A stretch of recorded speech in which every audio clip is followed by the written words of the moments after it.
Good evening, everybody. It is Tuesday, 7 p.m. Eastern Time, and you are back for another edition of Twilight Malediction, our rhyme of the Frostmaiden campaign. We are up to episode 11 with these fantastic players making their way through the cursed landscape that is Icewind Dale. I am your host and Dungeon Master Manny at GrowedUpGeek on the social medias, Twitch, Twitter, and Instagram. If you like what we do here and you want to keep supporting this channel, go ahead and give us a follow, like, subscribe, whatever it is by the platform of choice. Big episode. We will be off next week, so we're going to cram in a little bit. If we go a little bit over our typical 3 hours, we hope you'll stick with us. I want to end on something big here before we take the week off. And as always, we will start with meeting our amazing characters. We'll do a quick recap and then jump right into it. So we will start meeting our amazing players and characters. Let's start with Kelroth, played by Dustin. Dustin, tell us about our cleric.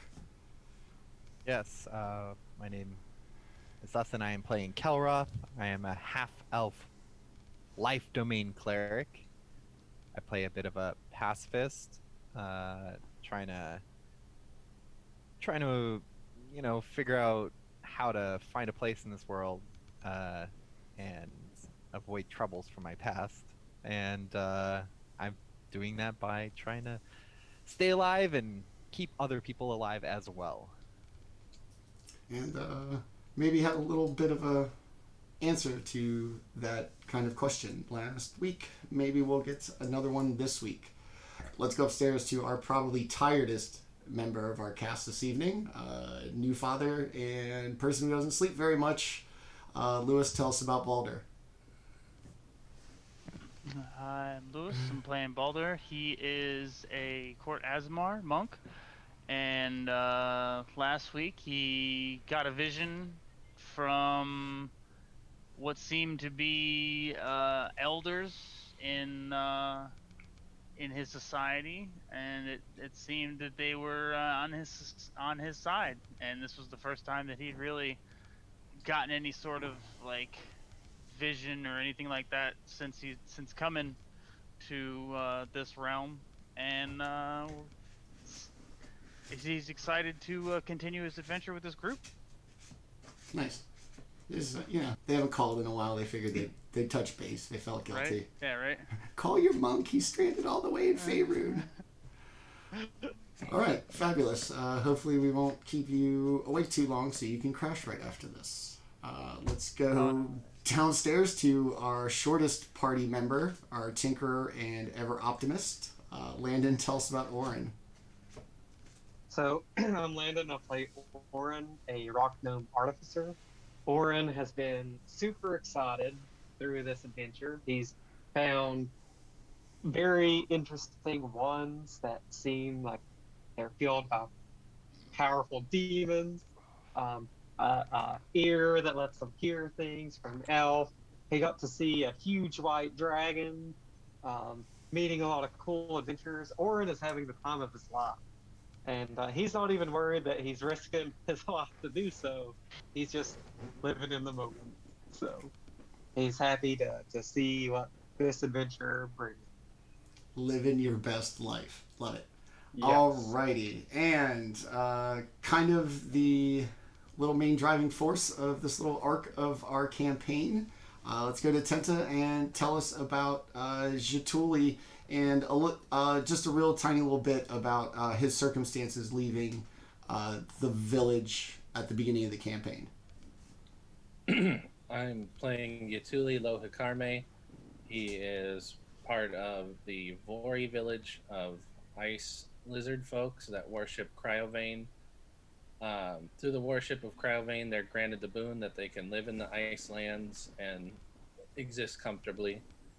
He initially left because of strife with his brother, because he was chosen to be war shaman, and he chose not to be and gave the mantle over to his brother, who kind of felt like it was a pity gift rather than something earned. So he took the time to go out and sell some scrimshaw and try to bring in some trade for the village, and got caught up in all this. And there you go. Very good summary. I hope everybody was paying attention. Some of that stuff may come up a little bit later. All right. Once again, Manny, your host and dungeon master at GrowedUpGeek on the social medias. I will be playing everybody else this evening.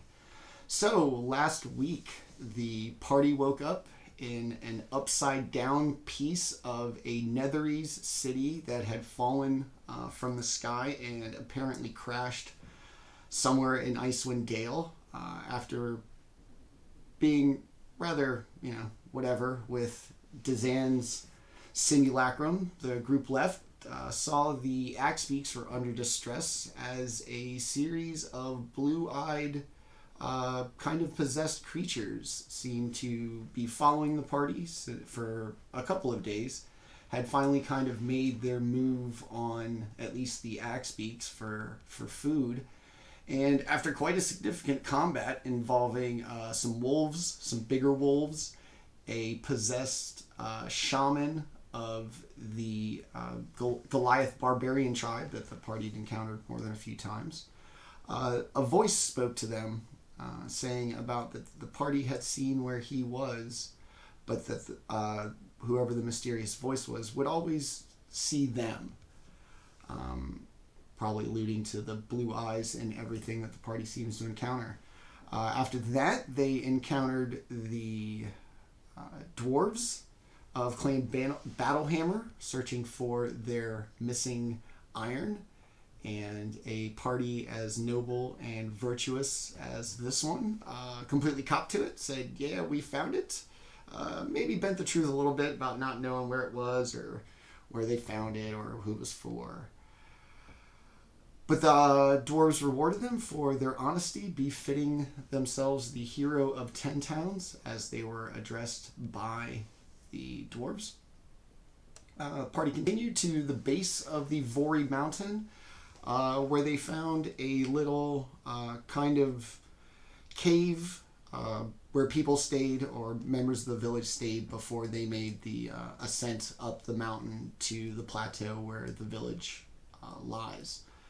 At that point, Kelroth felt a kind of connection or heard something that was still unfamiliar and unknown to him, and Orryn found a little book of a missing friend, giving him more kind of idea of his potential fate.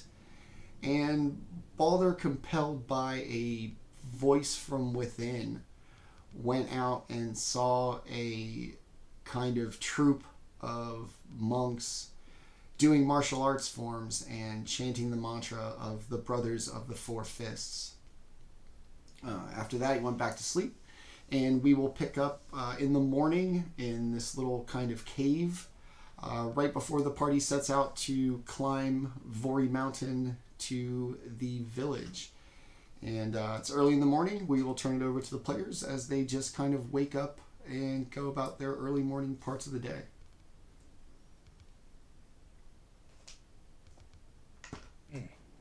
Jaatuuli's going to be probably up first, checking his equipment, checking his rope, and making his axe as sharp as possible. Getting himself mentally prepared to lead everybody and endure what he's about to endure. Orryn is, checking on all his gadgets, making sure his homunculus is all greased up and ready to go. He, a couple times, just played with the wand, he treated it like a little, like, a flying object, because it's got the skull, so he's imagining it, like, going and eating little things, like a dragon. And so that's how he spent his morning.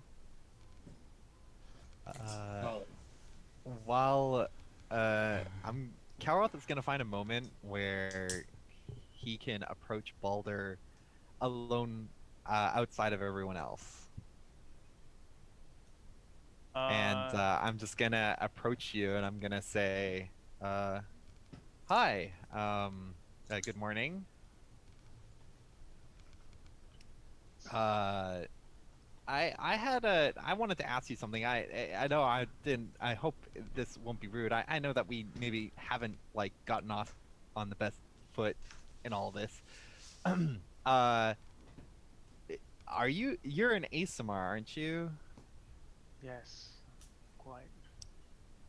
A, I a, a type, a type of ASMR. As I'm ASMR. told, there are many types. Um, in where I am from,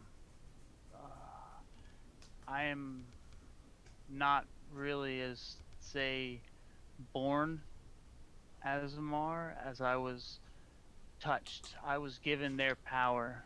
I was chosen by an elder of mine that saw, I guess, potential in me, and doing this gave myself some of their power. And like as we're kind of like talking, I like stop my workout, and like I'll kind of like like slowly like reach my hand out and show you my fists, and you'll see like this like my hand is almost um like withering.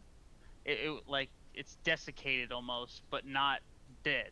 Like you can see the slow skin kind of like deform between my knuckles. It was as if where look there wasn't as much muscle there as there should be.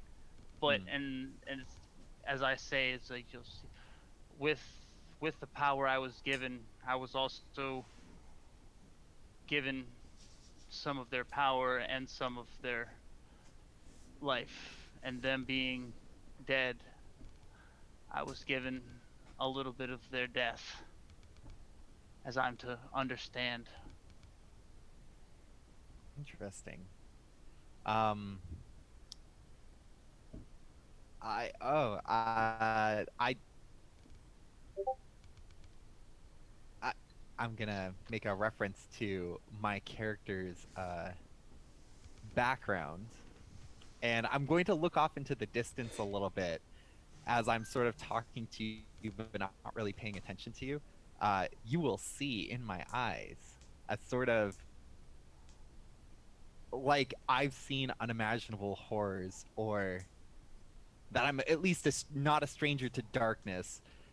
And I'm just gonna say, in my past, I knew an Asimar. Uh, she was somebody close to me, and Kelroth is gonna sort of reflexively reach for a strip of. There's like a strip of platinum cloth that he keeps wrapped around his arm, and he's gonna hold on to it and uh, kind of just like stare off into the distance, but then come back and be like, I just wanted to ask. She used to tell me that she would hear voices sometimes. And last night I heard a voice.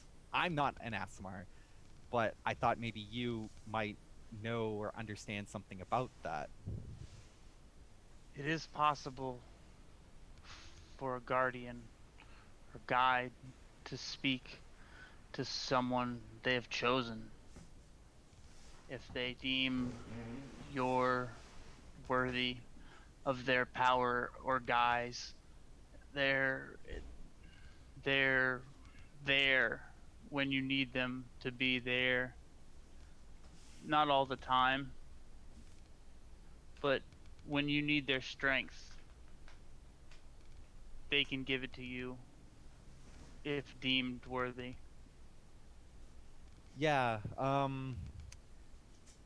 yeah. When I left to go to Icewind Dale, what feels like a long time ago now, I didn't used to be able to heal people and cast the divine magic. I honestly don't know where it comes from, but I feel like maybe somebody spoke to me last night who knew or who gives me these gifts. I don't quite understand. I'm kind of just winging it. Take the voice you heard and focus on it. Next time you need to make contact, focus on that point and just know that you know they're there, and just kind of reach out with yourself. Put yourself out there to be touched. I'll keep that in mind. Thank you. Thank you. And I just kind of turn and walk away from you, contemplatively. Nice. The morning kind of continues.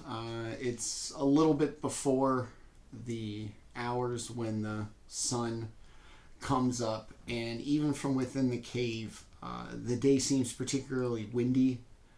The wind seems to really be beating outside, and even for as dark and as kind of accustomed as you've become to the kind of climate of Icewind Dale, today seems a little ominous. Everything seems particularly cold. It seems darker than average, and particularly windy outside.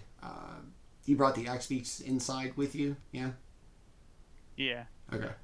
So they seem pretty content, huddled by a little fire. Jaatuli's told you it's about everything goes well, it should be about an 6 to 8 hour ascent up the side of the mountain along a kind of road. So if you were to leave soon, the majority of, or at least half of it, would be spent in the daylight portion of the day.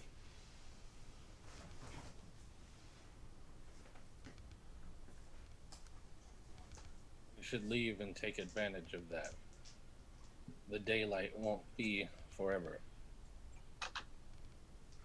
Yeah, sounds good. Let's march on. Okay. Lead the way.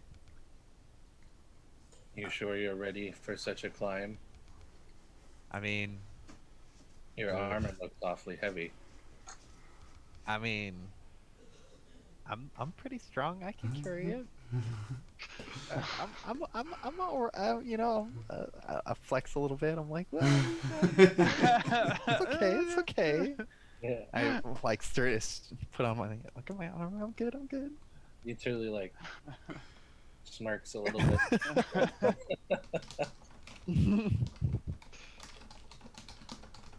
All right, well then, I will lead us. Oh, will the axe beaks be able to come, or should or do we just leave them down here?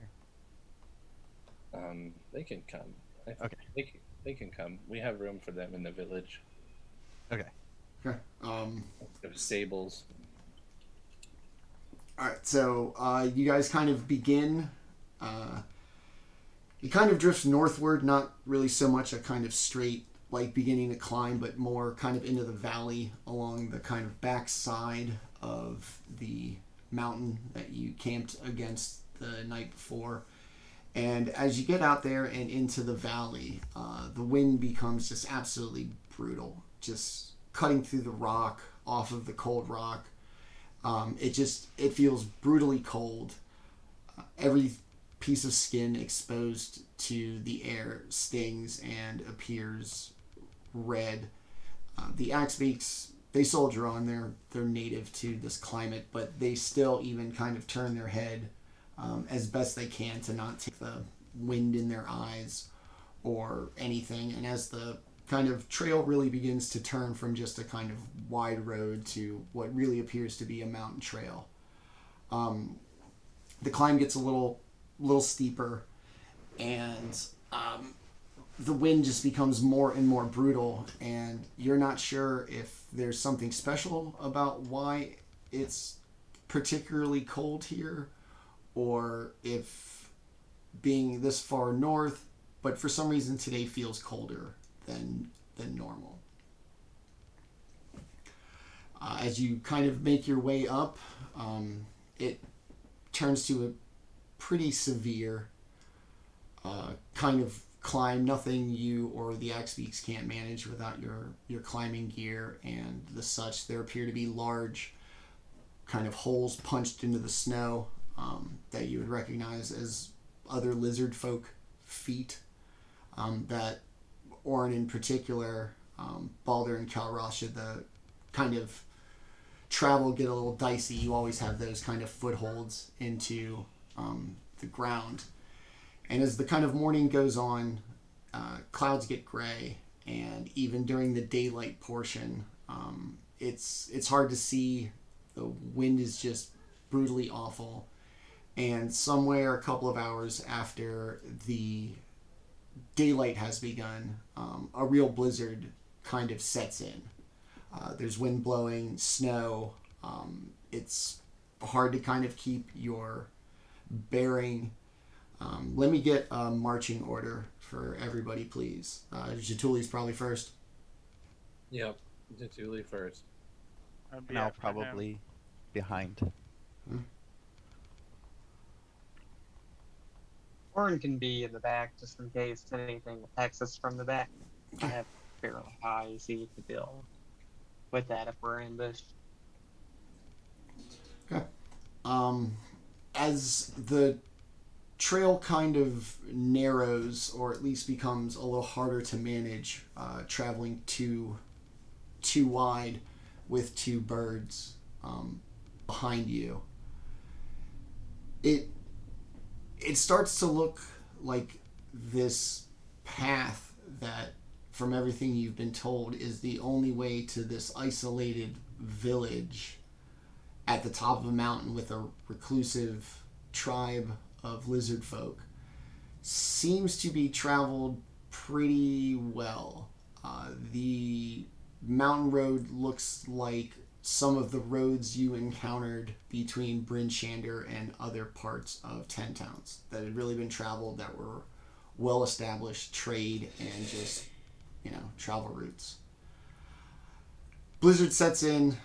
The axe beaks start to kind of not really into the trip. They don't want to be dragged out through the blizzard, and they are starting to be resistant to continuing the climb.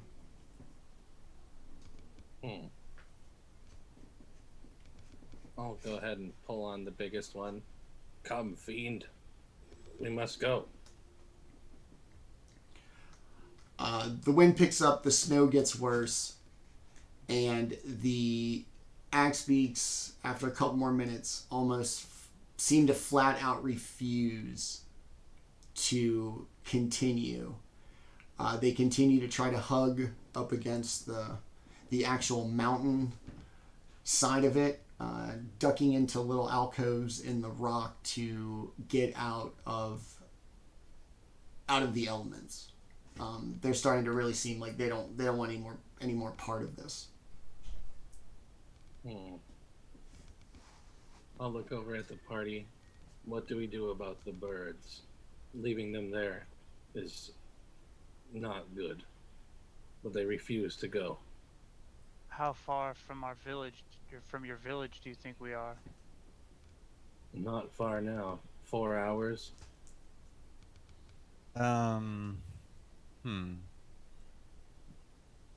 Can I try and, I don't know,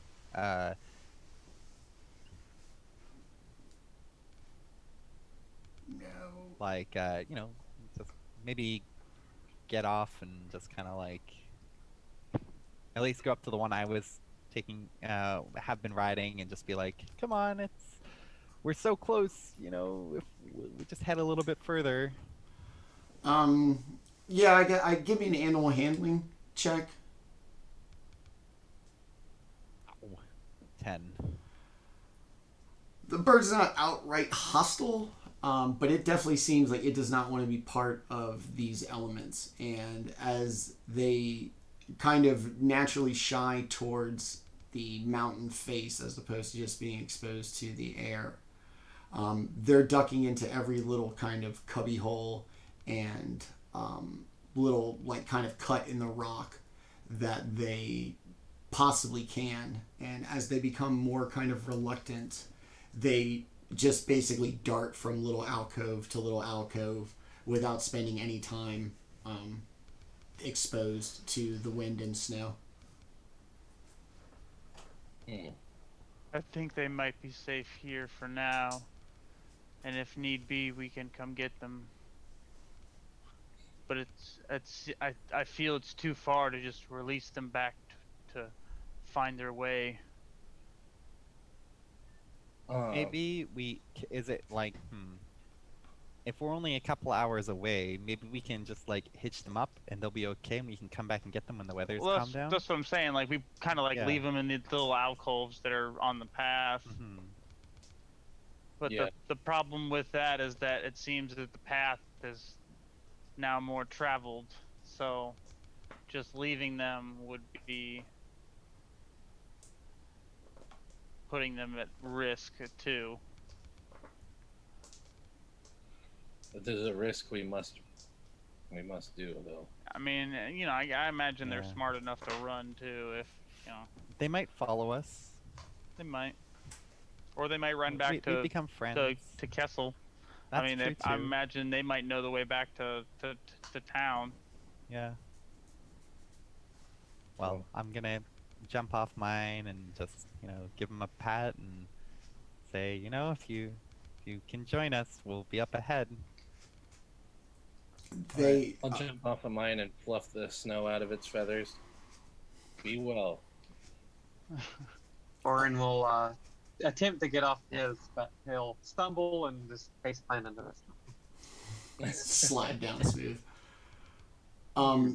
As everybody gets off, they kind of gravitate towards the rock, kind of hug it, still managing to stay in front of you out of some sort of kind of bond and loyalty to you. Eventually kind of settling in this cave. It's pretty big. It's about 30, 40 feet deep. Just one chamber. And it provides a nice little kind of alcove out of the blizzard that they all just sprint into. And the cave is so dark that you can't see them. They disappear into the darkness, but you hear them. God, we do this every week. Squawking, screeching, milling about or squawking. Yeah, squawking is what we're going with. They squawk. Okay, every week we go through this. They're squawking. Okay, so they're in the cave, squawking about. But the cave is large enough for you to not be able to see them. You just hear the kind of cave echo of Axbeak squawking. They should be safe here. Anything that is stupid enough to sneak up on 4 frightened Axbeaks will probably learn its lesson. Yeah, sounds reasonable. Okay. As you continue up, it really starts to get absolutely bitter cold, and the elevation has increased pretty significantly over the last couple of hours. Let me get everybody to give me a Constitution check, please.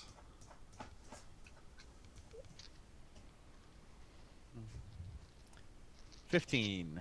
Okay. 15 for me as well. Nailed it. Looking it up.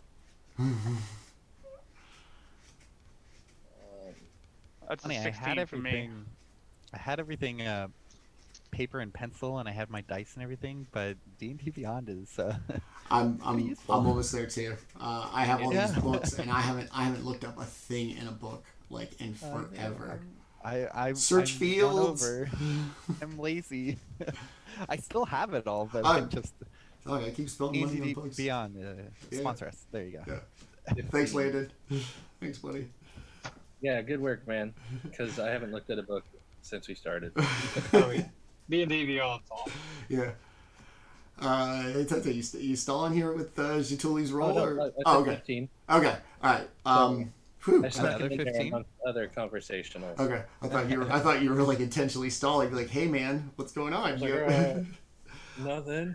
So, despite the change in elevation and the more bitter cold, your time in Icewind Dale has kind of made you acclimated to its kind of harsh reality. And for Jaatuuli, his connection, at least his personal connection to Cryovane, still seems intact, and his blessings still seem to be behaving as they should be, despite the potential for the tribe slipping away from their devotion. And after a couple more hours, you start to see bodies littering the side of the road. Almost all of them human, dressed in all black. And parts of the snow have been like completely worn away down to the rock and earth that usually or occasionally doesn't sit under snow, as if a lot of activity and something had happened here.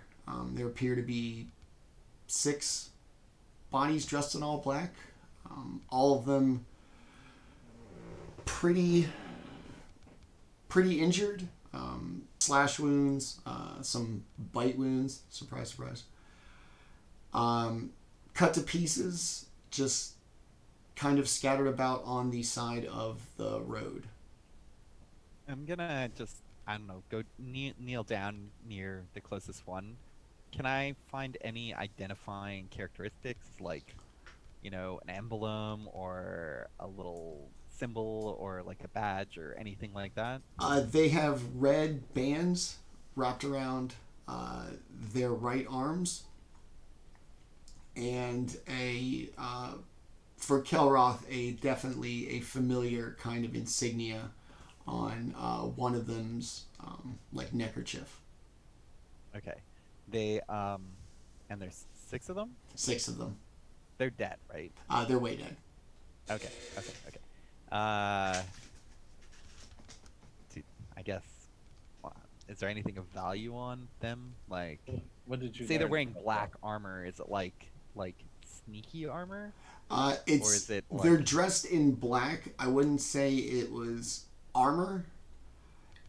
By looking at them, you wonder if this is what they made this climb wearing. Then they were foolish to set out like on this path. There's no way that this is what they wore out. The bodies may have been stripped.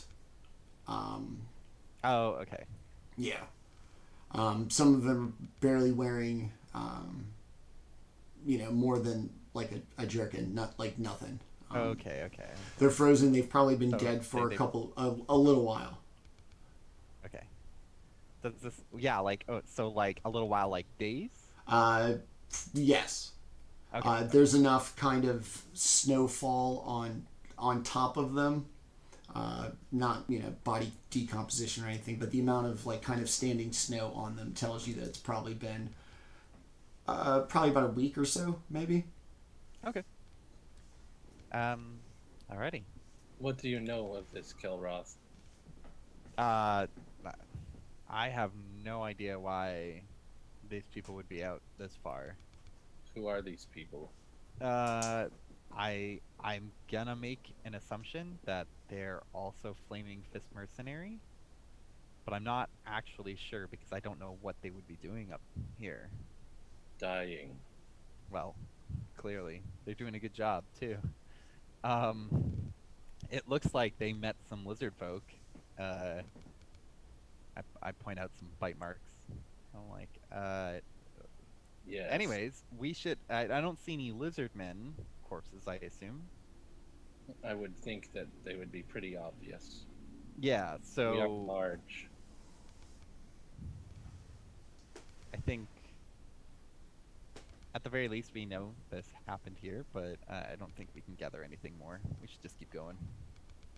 All right, I'll kick one of them, kind of like absent-mindedly.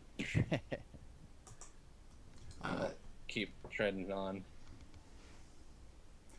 Thank you, X Wilder, for the follow. Really appreciate it.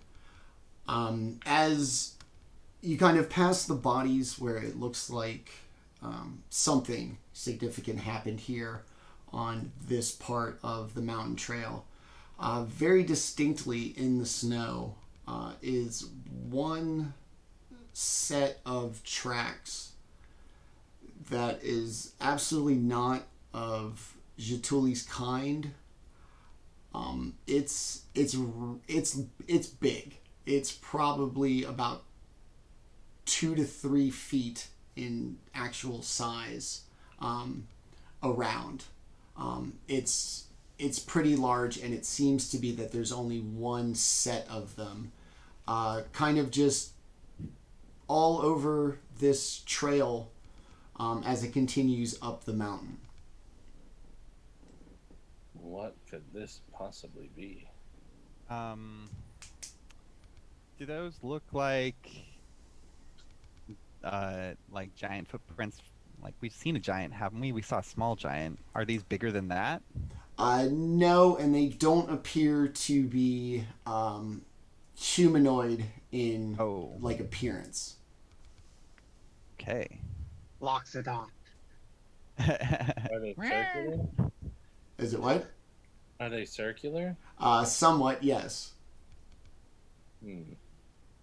Must be maybe some sort of mammoth beast.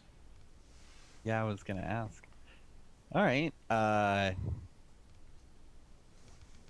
Do we see anything around? Can we see the village? You're starting to kind of hear the clamorings of a village. Still significantly above you as you kind of make your way along, like these kind of switchbacks along the mountains. But you don't feel that sensation of being alone and isolated like you would out in the tundra, like literally in the middle of fucking nowhere. There's stuff going on. As you kind of continue up the mountain, you begin to see what look like, I don't know, almost sentinels of the tribe. They appear to be significantly smaller than Jaatuuli, not only in height, but in just kind of stature, as if they were at least younger, but maybe just not plainly in, as good a shape as Jaatuuli is.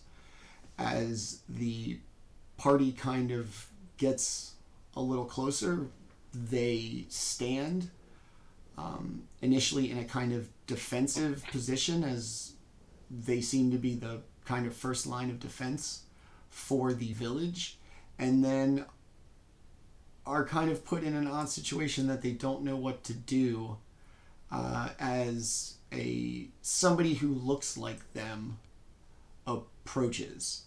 So they're just going to kind of slide shoulder to shoulder and kind of block your path, each with a battle axe in their hands. All right, I'll walk up to them and kind of look down at them through my nose. What are you doing here, youngling? We guard this village from all that threaten from the outside, from outsiders like this, from exiles like you. Exiles? I'm the son of the war shaman. I left voluntarily. Things have changed. You follow the old ways. And with your father, those ways will be done. And then they just keep us safe. They just step aside, out of your way, with a little smirk. I'll bump one of them really hard as I walk by. Come, we are going to the village. As Orryn walks past, he just sticks his tongue in and Yeah, that's the proper response. As you finish kind of the last leg of the climb, you enter a village that looks very similar to some of the more depressed towns you've seen in Icewind Dale since your arrival. The dwellings seem kind of run down, and not because of like a primitive culture, but because they look like they're unkept. It's dirty. There's no fires that burn, and the first wave of lizard folk that you encounter all seem to be shivering and very like kind of gaunt and drawn, like they're hungry. There are bones of small creatures, seals, wolves, nothing bigger than those winter wolf alphas that you'd seen. I like how for lizard folk, the small creature is a seal or wolf. But for a tribe of lizard folk this size, they would need things like whale and things to really kind of sustain them in a healthy time. And there are bones that appear to be humanoid, almost, as well. That the back of the village seems to become this kind of bone graveyard. As you enter the village, a few of the kind of smaller kinfolk to Jaatuuli show up, and they have a light blue glow to their eyes. When they show up, where is your pendant? Where is your tribute to Cryobane? And I'll pull mine. They don't particularly answer. It's more this kind of vacant stare through you as opposed to looking at you. As you continue, you start to see other members of Jaatuuli's tribe, some blue-eyed, some not.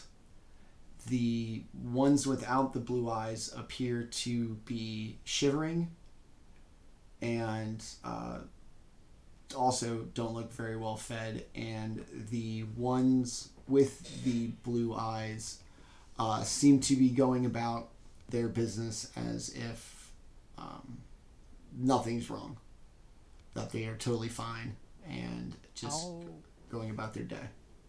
How many people are in this village? Like, how many people are around? Probably about 150 to 200. Okay.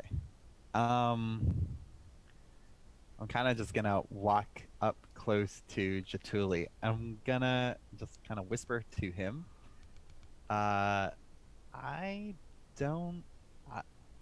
Things look a lot worse here than I think even we anticipated. Should we prepare for the worst? You should always be prepared for the worst, regardless of your situation. Okay. I will cast aid on Jaatuuli,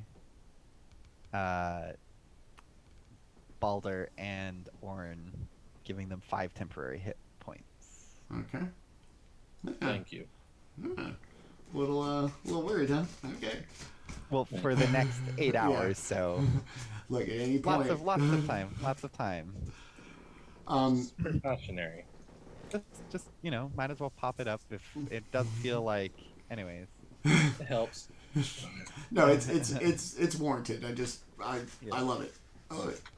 Look, he's gonna make us kill somebody. It's just gonna happen. So let's just get this out of the way when it's free. I mean, that's how things I assume are done here. So. It's kind of a trope. As you make your way through the kind of back part of the village towards the part where the dwellings get a little larger, and it seems like the more central kind of hub of activity for the tribe. You notice 3 humanoids dressed in all black with black hoods over their faces, having buckets of water dumped on them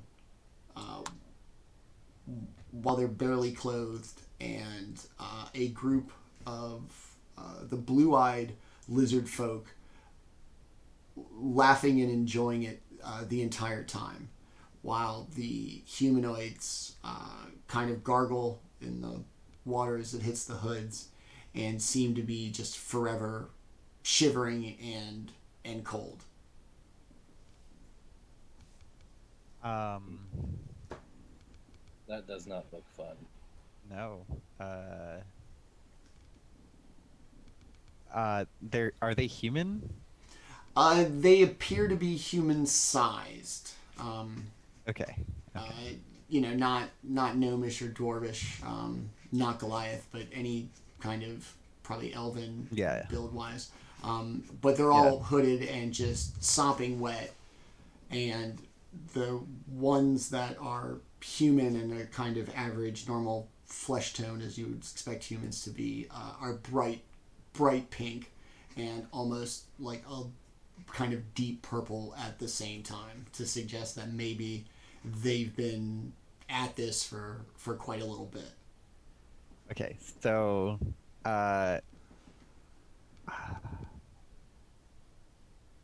and there's 3 of them? There's 3. They're down on their knees, hands bound behind their backs. You would guess their ankles are probably bound as well.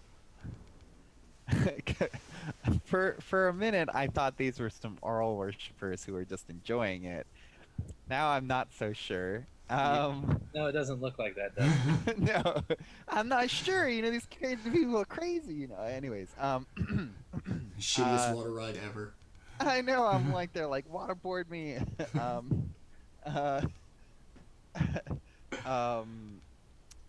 Shit. Do we want to do something about that, or more pressing matters? We're going to do something about this. Okay. I'll go ahead and walk up and go, Kin, what are you doing with these humans? I don't answer to you, exile. As soon as your father leaves this world, we will do right by this village, and we will do right by our people. And he turns to ignore you and goes back to just dumping buckets of water onto the 3 people. I'll turn him back around by the shoulder. Flip. What do you mean, my father leaving this world? Where is my father? You don't know. You care so little for us and this tribe that you don't even know. Your brother was right about you. You don't care for your people. You care for them, not for us. I can't wait till your brother's done with you. And he goes back and just keeps throwing buckets of water on the humanoids. I start to get a little bit of a twitchy jaw. I'm just gonna, again whisper into Jaatuuli's ear. Do we make a scene here, or should we go and find your brother, your father, your what? Maybe make a scene. I say, Gotta save these people. leave them to Do they their need to be saved? fate if they're not strong enough to prevent it. They have bags over their heads, right? Yeah. Yeah. We will come back for them. Okay. I promise. As you continue, Can I? Yeah. Go ahead. I'm just gonna. Am I able to subtly reach out to one of them? Not that magic is subtle, but I just One of the lizard folk, or one of the humans, one of the bound people. Yeah, if you've got a spell, they seem pretty cool, not paying so much attention to you as opposed to just throwing buckets of waters on these people. So if you want to do something that probably didn't involve touch, and even with touch, you could probably manage it clever enough. I suppose if I cast it at range, it would be more subtle, but... Oh, interesting. I think... sorry, I think they added an update that includes my life domain stats on my thing, so I don't have to like add it separately anymore. Anyways, I'm going to cast Cure Wounds on. I'm just gonna choose like, I don't know, gonna make a random guess. I'm just gonna choose the one in the middle. Okay. And I'm gonna cast Cure Wounds on him. As you begin casting the spell, I heal him, or I mean, if I can, go ahead. You feel this overwhelming sense of warmth and euphoria that isn't just your conscience speaking to you for doing a good act, but something significantly powerful seems to have given you favor or given you a sense of satisfaction as you cast this spell on this person who's been affected by this cruelty. I heal him for 13 points. Okay. If that matters at all. But yeah, I don't know. I'm just like, yep. I'm gonna pump him with my strongest heal and hope that he's still alive when we come back. I pull you a little bit by your arm. Happy? Let's go. Yeah. Okay. And I walk away. As you continue through the village, a crowd kind of grows around you as news of the exiles' return has made its way through the village, and they're giving you about 3 feet in space, but they're pretty much mobbed around you, all significantly blue-eyed, glowing, with that odd kind of vacant stare that you saw from the Goliath shaman the morning before.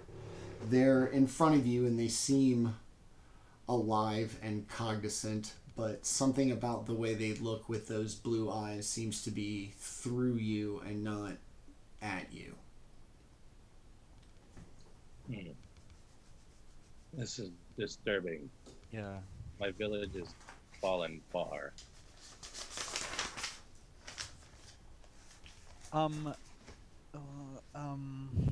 With the glowing eyes thing, no, never mind. That's all. Are you also worried about a white dragon becoming possessed, therefore becoming a blue-eyed dragon? Well, blue eyes white dragon. No, that's not my concern, but that's good. It is now. Thanks, man. Let me say, Yeah. blue-eyed Right. dragon. Hold on, let me work this out here. So as the crowd kind of begins to grow, as you move, or as Jaatuuli guides you kind of through to where his father would be, and the kind of central hub of the village, this booming voice comes through, and as it does, the crowd around you parts, and you see what is essentially the end of the plateau, the end of the village, and this vista from the top of the mountain overlooking kind of Icewind Dale and the sea of moving ice directly in front of you.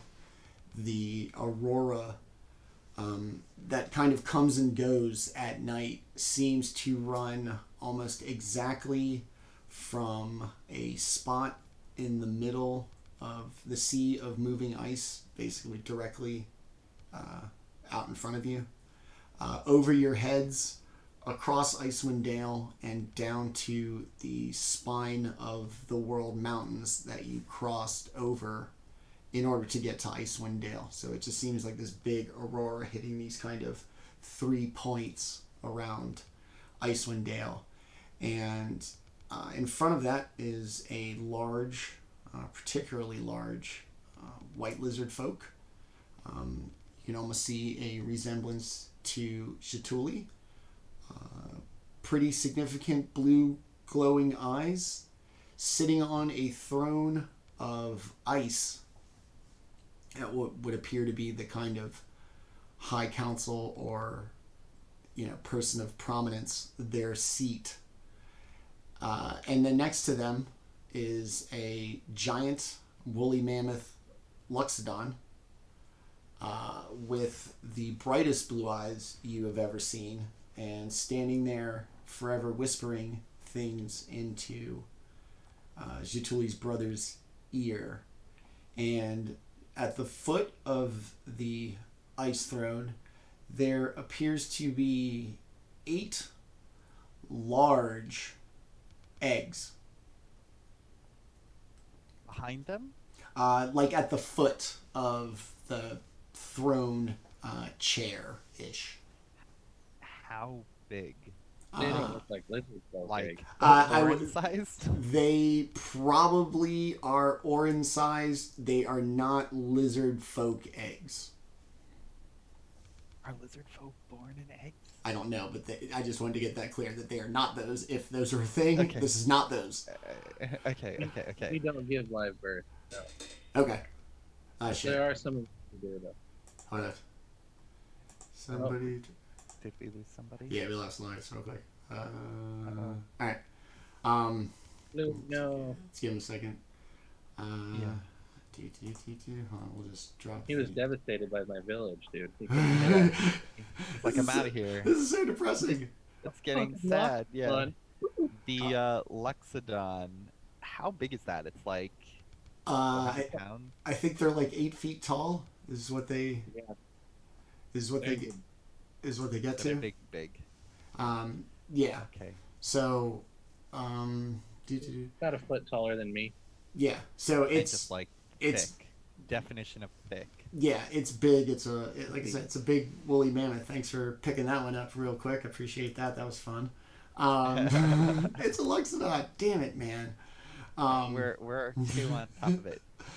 So Well, I had the other session that I played in had a Loxodon in it. One of the people played as a Loxodon, so it was like the first Okay. thing that came. You're like, aha. I didn't even think of that, so. But your um, character doesn't know that. You just Yeah, my character. So it's standing there. The large clutch of eggs seems to be at the foot of this lizard person, and Are the Loxodon's eyes glowing? yes, they're the brightest ones you've seen yet. And is the Jaatuuli lookalikes eyes glowing? Slightly. Okay. So he seems to be somewhat in his mind. Does he have the same necklace like Jaatuuli does? He does not, and he is wearing even less clothing than Jaatuuli, and you can notice on his extremities that there are spots of like black, kind of rotted, frostbitten flesh. Okay. One last question. Is she casting magic? Or is she just saying, like, is she actively casting a spell, or is she just doing something else? The Loxodon? Yeah. No. Is it a female? It is. She just appears to be standing, just standing by the king's side, like if that was the dynamic in that kind of. I'm picturing Theodon in Worm Tongue? I didn't want to go there, but yes, that's Yeah. yes. I'm seeing it. I'm Okay. seeing it. Okay. I just wanted to see if there was any like magic involved, or at least like overt magic. Okay. Holy shit! I am Everybody's just right back in their observing. spots. Cool. Everybody's right back in their spots, and we're good to Yay! go. So as the booming voice, everybody clears. This lizard, who looks very much like Jaatuuli, stands up from this throne of ice and gives this look. You made it back just in time, brother. The old ways are over. Join me in this new era. We will be the savior of our people. We will rule this land. We will be everything we were destined to be when we were no longer under the thumb of this dragon who cares not only for his own children, but for his adopted mongrels. And he points vaguely to the members of the tribe. And as he does, they all kind of start to hoot and holler and kind of pound their chests in approval. It is not our place to rule, brother. It is our place to worship him. And what has that brought us?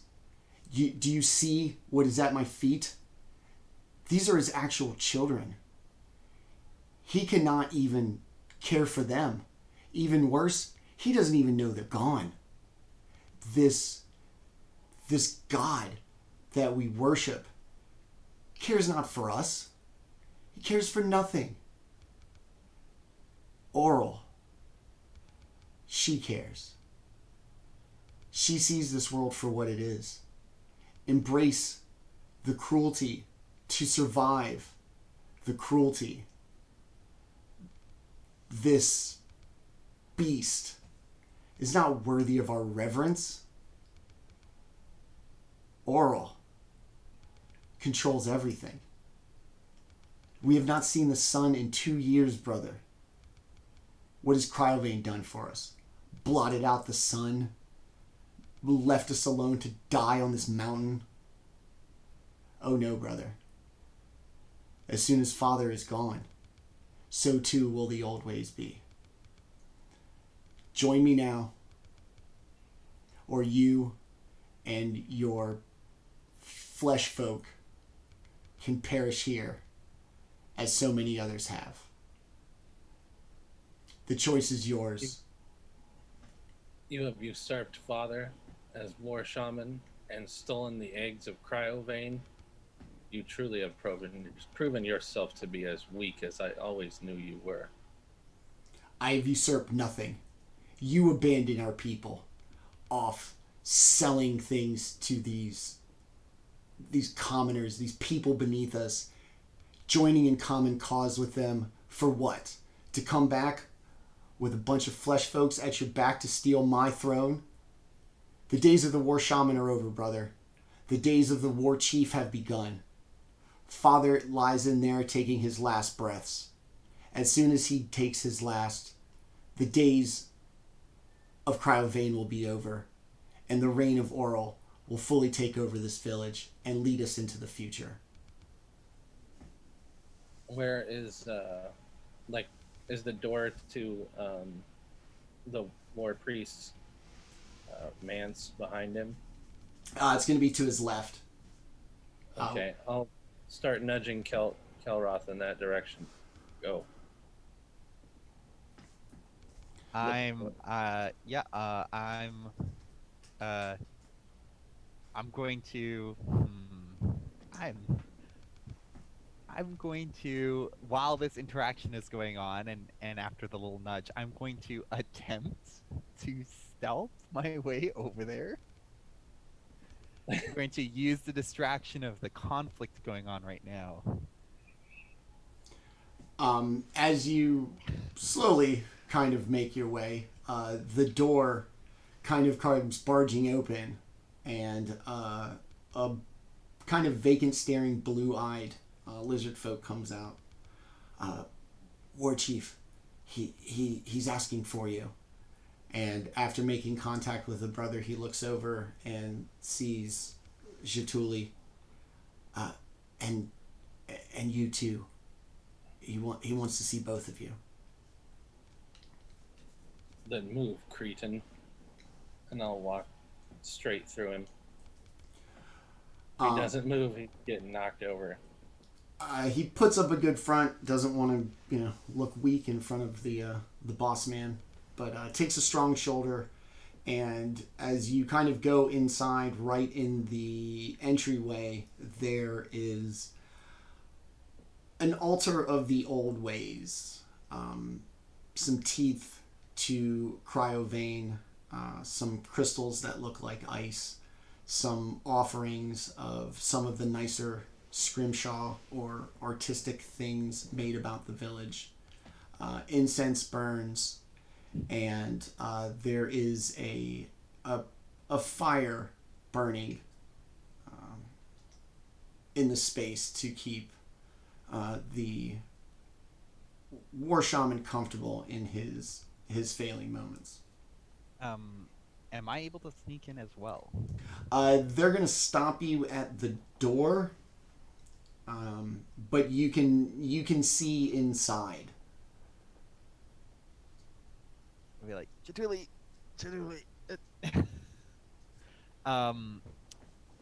Yeah, I guess I can't see anything. Well, I can see inside. Can You I can't- see the war priest? Yeah, Shaman? Yes, he looks like Jaatuuli and his brother, much older, scarred face, like from a hard life, scarred hands. Okay. As As best you can tell, he just appears old and infirmed. Nothing necessarily nefarious? Yeah, nothing. Just an old man. Jaatuli's the ascension of him or his brother is not a surprise, right? Right. Okay. It was meant to be that way. Yeah. So it was happening now or then. This isn't sudden or tragic or kind of unexpected.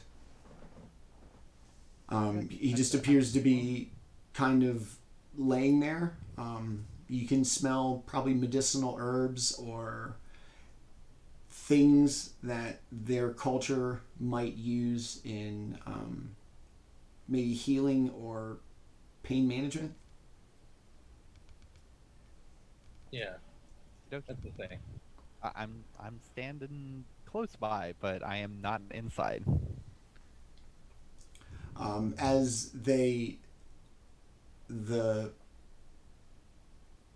medicine man healer who'd been attending to the war shaman brings Jaatuuli and his brother inside. He guides them to either side of their father and begins a kind of refrain or a chant that Jaatuuli would recognize as kind of asking for the blessing of cryovein for one of his devoted followers to leave his service and be allowed into the afterlife. And as he begins this chant, which Jaatuli's heard before as part of a very common ritual, he notices his brother not taking part in the chant and just staring across the body vacantly into his brother's eyes. You don't chant the death chant anymore? You're too good for it? I am too good for all of this, brother. We are all too good for this. This absentee God who does nothing, doesn't speak to us, doesn't acknowledge us, doesn't even care for his own children. What has he done for us? He hasn't spoken to any of us in centuries, brother, since anybody communed with him. For all we know, he doesn't even know we exist anymore. It's a shame that he didn't speak to you, because he spoke to me not too long ago. face to face. You sit here at the foot of our father's death, and you say these lies. You never should have been War Shaman Jaatuuli. You were soft. Look at the company you keep, the mindless tasks you've been at, selling Scrimshaw, helping them with their problems. What about our problems, Jaatuuli? We're up here freezing, we're cold, we're starving, and you're out helping them while Father lay here dead. Well, I won't stand for it. This age that has led to this is over. As soon as Father passes, the age of Orryn will begin. And this village, our people, and all those who keep the faith will never perish from this earth. Will not freeze, will not suffer. We're above that. We deserve better. Before the eyes of my father, I take back the mantle of War Shaman. You don't deserve it. And if you wish to get it back from me, then we step into the ring. Sensing the kind of antagonistic conversation going on between the two brothers, your father is going to reach a hand basically up to each one of you and kind of beg you to take it. I'll clasp it. Your brother does kind of half-assedly with just one hand. And your father mumbles something loving and affectionate to you, and then says something kind of stern but understanding to your brother. And as he's talking to you both, he kind of slowly brings his hands together so that your two hands are touching. And right as you and your brother's hands touch, his fall out from underneath, and the life in your father's eyes is extinguished, and he passes away. I'll reach over and close his eyes for him. This is the end for you. And I'll stare holes right into my brother. As soon as, before your father's hands even hit his chest in falling, your brother was already up and pushed his way past Kelroth to take his seat. Still looking just at you, but doing it from the kind of throne. And as he glares there, the Luxodon comes down and whispers something. And he nods, and the blue eyes that were kind of in and out with your brother suddenly become very intense. And the voice is not his that comes out of his mouth. I am the future of this land. Orl's name is to be relegated to the heap of history, for her curse gave rise to the future of Icewind Dale. This cult is temporary, but my power is growing and will soon be forever. And then the eyes kind of go back to where they were. I'm going to take a quick look around at my surroundings. Do I see my father's weapons anywhere? No. No. No. That'll make me growl to myself. Defiler. Your brother's going to sit there kind of casually on the throne. So what say you, Jaatuuli? Do you come to fight me for my right to save our people? Do you come in the presence of these fleshy ones to prove your superiority to your own people? Do you come to usurp Cryovane himself and have them worship you as the savior of Vori Village?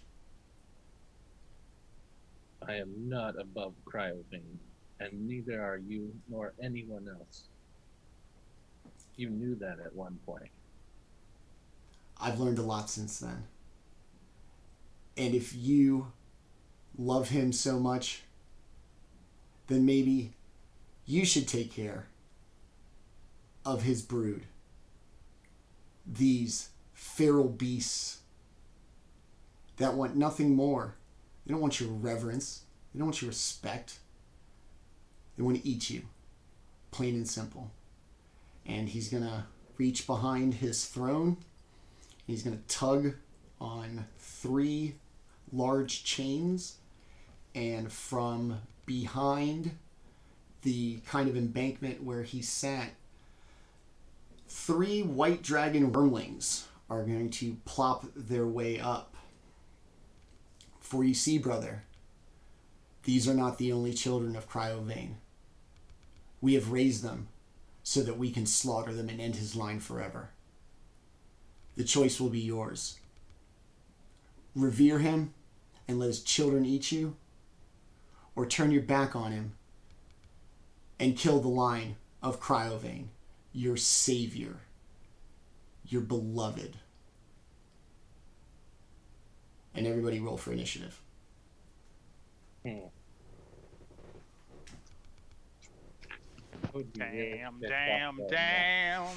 I'd be really pissed off right now, by the way.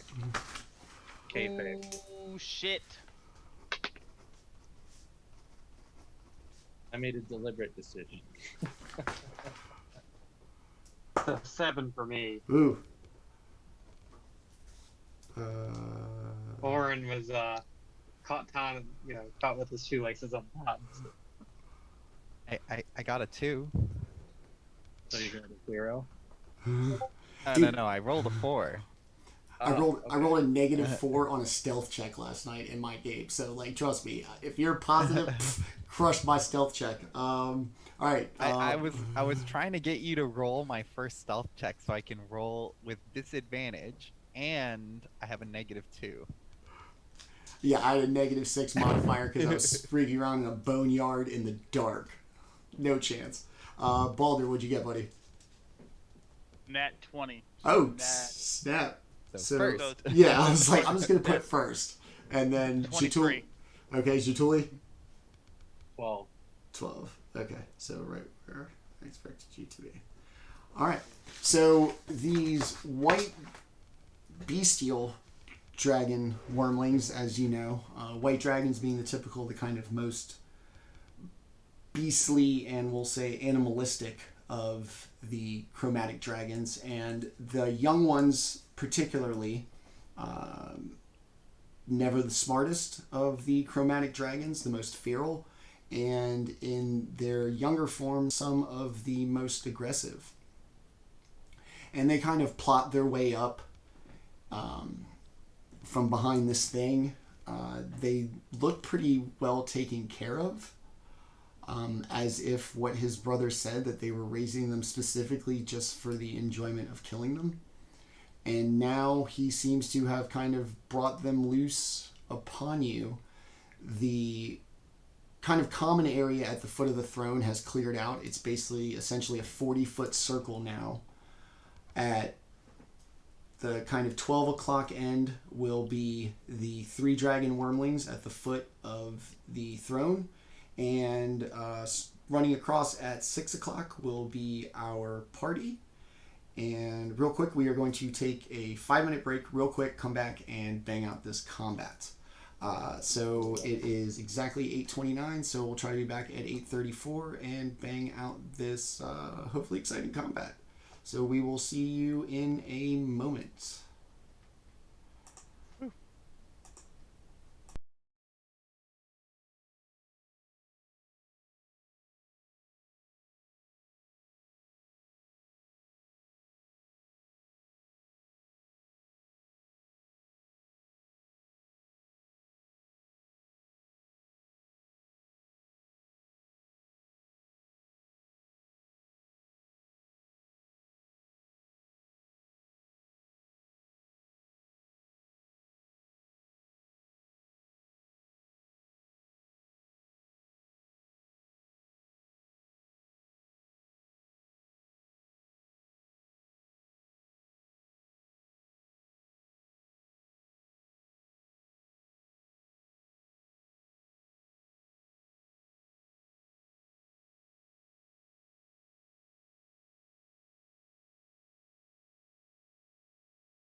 Boom. All right, and we are back from break, having freshly rolled initiative against 3 dragon wormlings.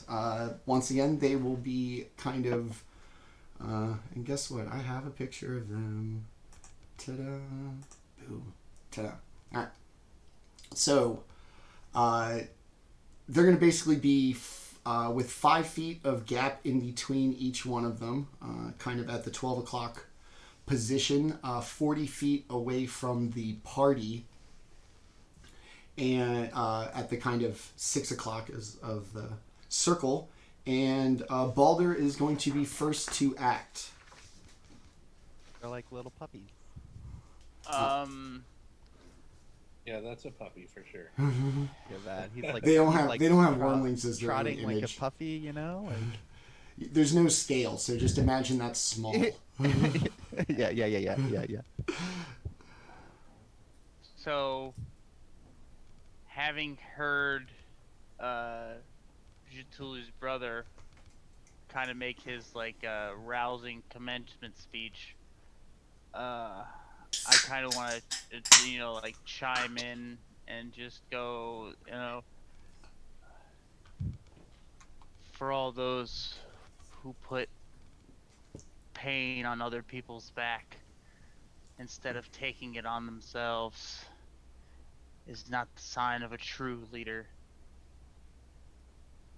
And then I am gonna hold my action until Jaatuuli makes his move, and then whenever he goes in, I would like to go in at the same time and use my attack actions. At the same one? If Jaatuuli goes after something? Yeah, I want to move, like, basically I want to move and seem like I want to go in unison with him. Okay. Definitely. As everybody looks at the white dragons, appear to give little kind of young dragon screams, little bits of frost come out of their mouth. The brother yanks on the chains. Their collars completely separate, and they are now free. They see you as nothing more than a meal in front of them.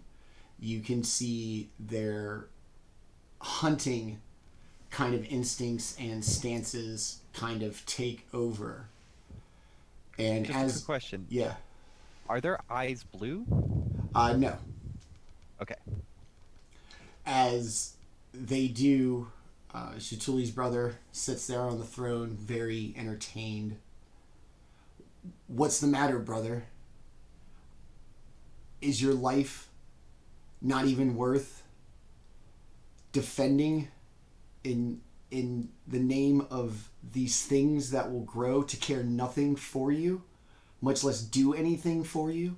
Is that what your life is? To die for these things? Very well, so be it. If you can't embrace the cruelty of this world, the cruelty of this world will embrace you. And it's Jaatuli's turn to act. If you are wondering what was on my mind, brother, I was just aiming. And I take a javelin out of my Evard's quiver and throw it straight at him. As you do, the person at his side will wave a hand, and a large gust of wind will come and blow the javelin just completely off course. Having seen like his like little partner do like their little waving thing, Baldr's gonna take his action and move his 40 feet and strike the spellcaster. The spellcaster is going to be about 10 feet behind the dragons. Okay. Then I am going to hurl a dart as well, like hurl a dart at it. Okay. Ooh, That's a natural 20. Okay. Go for the eye. Yeah, right? Go So for the eyes. that's 7. Actually, we'll do So that. that's in real 8 fight. point. That's 8 points of damage for a dart. Okay. Nice. Oh yeah. In a real fight, you definitely want to go for the eyes. By the way. Yeah, Rasha! And what was it? Just- 8? 8 points of damage. Yeah. Okay. After having kind of blown away the javelin of Jaatuuli, she is caught off guard and takes a dart, like in the kind of large cheek area of an elephant, and as they are, a lot of that is tied to their sense of smell. It's pretty agonizing experience. The dart kind of gets caught in the long nappy hair, and it's gonna squeal like the evil elephants in the hallucination scene of Dumbo. Yeah, elephants on parade. It's weird. There's neon. It's gross. It's terrifying. Somehow the Tim Burton movie is less creepy. We're gonna go to Orryn. Interesting. Is it possible for Orryn to move in such a way that the brother and the Loxodon would be in a line from him? Like a straight line? No. Yeah. No, you're gonna have to circle pretty Too far wide. away. Yeah. You could probably Orryn? hit a dragon and one of them. You could hit a dragon and the Loxodon, or the dragon and Jaatuli's brother with like just a little bit of movement. Now, what about a 15-foot cube? I'm sure I could get the 3 wormlings in there. Could I get brother? The 15-foot cube could not get the wormlings. It's going to go wormling 5 foot, wormling 5 foot. So you can get 2 of them. If you cast a dead square in the middle, 15-foot cube. Yeah, dead smack in the middle of 2 of them. And then same thing with the Loxodon and Jaatuli's brother. In just about anything, you can get 2 of them at once with either the straight line or the 15-foot cube. Don't go for the dragons. Just go for the people. But that's what I plan on doing. So I will get close to the dragons, trying to pull their. Like I'll move up to like the middle of the dragons. Given my AC, hopefully I'll distract them. And then I will cast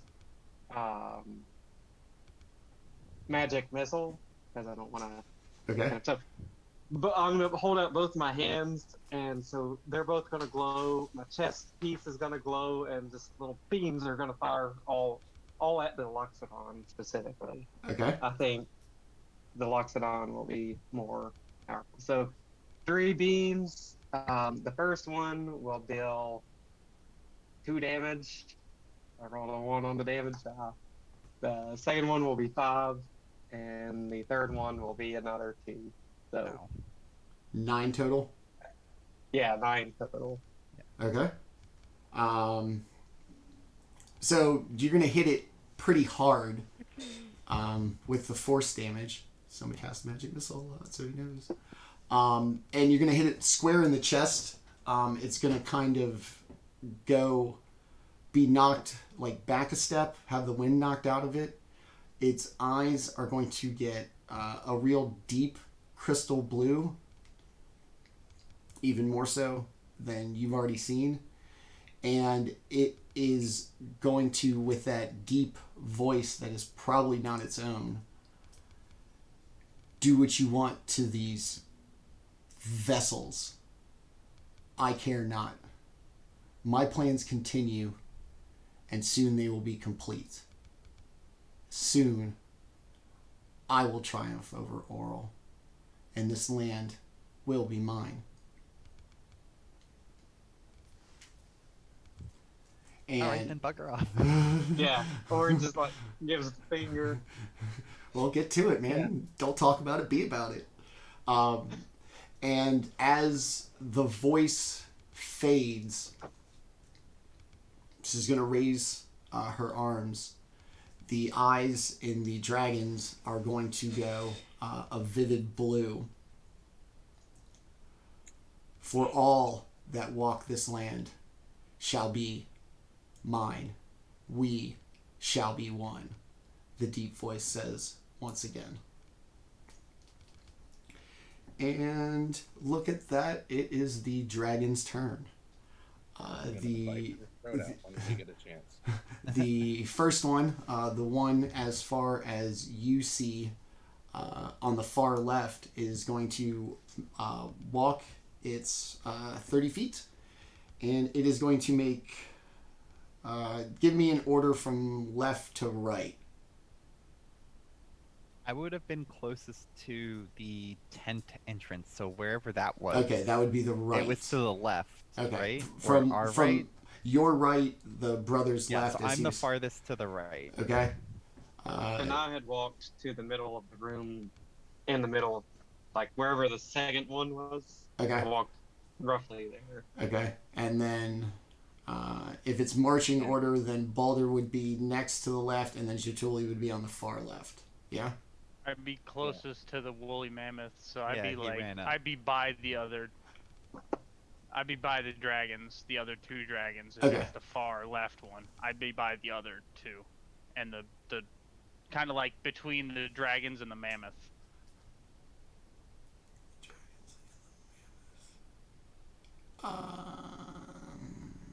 Okay.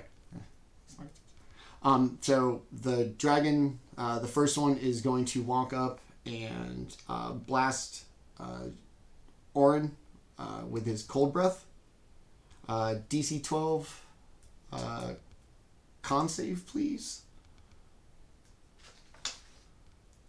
Easy peasy. 15. Okay. So for... Never mind. The spell says when you take damage, so I guess I can not roll it before now if that's a clear effect. I'm not going to cast. I have absorb elements, so if I get hit hard by one, I'm gonna 14. Without the roll is 16. Since you passed, you would take half with whatever you would take 8 with whatever damage mitigation you want to add on top of that. I won't do it for that one. If I fail one of the saves, then I'm going to take like 20 damage. That's going to. Okay, so you're going to take 8 cold damage. The second wormling, the one in the middle, is going to flap its wings a little bit, kind of get off the ground, make a strong move towards the group, and is going to blast Jaatuuli with the same cold breath from the sky. DC 12 con save, please. No. Ooh. Uh-oh, buddy. 9. Oh, no. Yeah. Ooh, you got lucky. 8, 13. It's going to be 13 cold damage. Alright. I don't even move. I just let it wash over me and close my eyes. Are you resistant to cold damage? Nope. But I'm also a badass. Takes cold showers in the morning. Yeah, I got it. This oral thing doesn't look so bad if it's just getting dumped with cold water. Yeah, I'm about that. Joke's on you. I'm into that shit. Promotes healing, dumb bitch. Opens my pores up. Wakes me up. So it's going to blast you with, what did I say? 8, 13? 13 cold damage. It's going to see you kind of enjoy it and set itself down essentially right in front of you, like right up in your face. The third one, to the far right from your point of view, is going to slide over to its left and stand in front of the clutch of dragon eggs that were at the foot of the throne. Where? Just kind of station itself there. That's going to be it for that. It is going to be Kelroth's turn.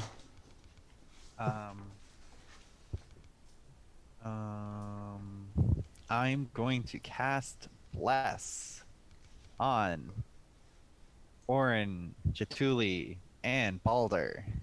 Okay.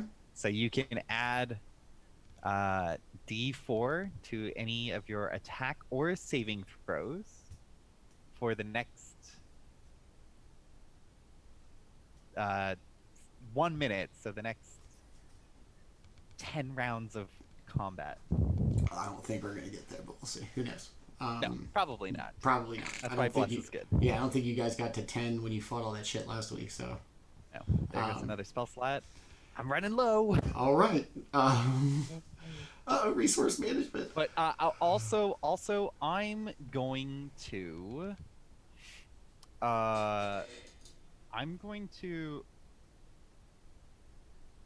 I'm gonna move up to, like, as far as I can, because I'm probably the farthest away. I'm gonna move my full 30 feet towards Jaatuli's brother.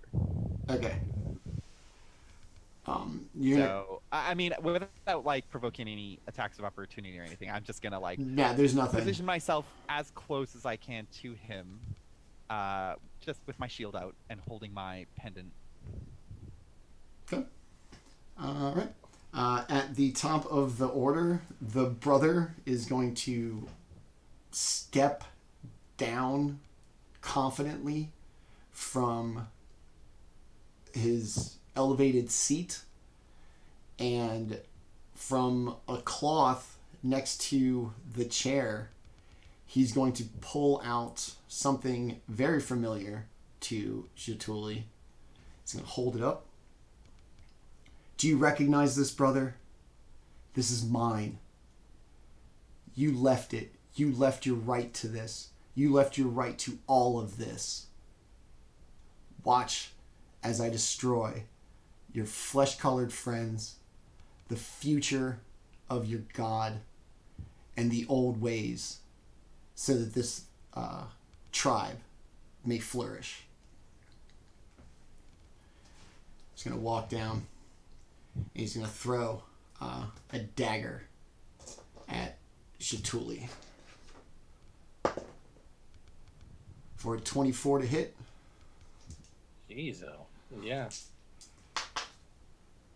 I don't even dodge it. I just stand there and let it hit me. You're going to take 6 points of piercing damage. I just let it stick into me. You've grown slow, Jaatuuli. Your time is almost over, and my time is just to begin. The Luxodon steps forward, puts a hand on the war chief's shoulder. You cannot hurt me, brother. Is going to transform into a polar bear. I just for a second, I thought you were gonna transform into something small, and it'd just be pretty funny. It's like big, and then it turns. Anyways, A sorry. giant bunny.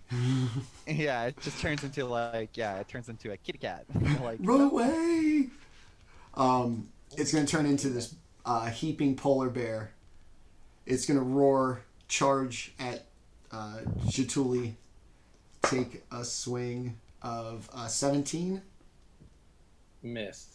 And take one more swing with the other big paw. 16. Also not going to get it done. It's going to stand up Potentially dodge both. on its rear feet and roar all in your face, and then come right back down. It is now Baldr's turn. You muted, buddy.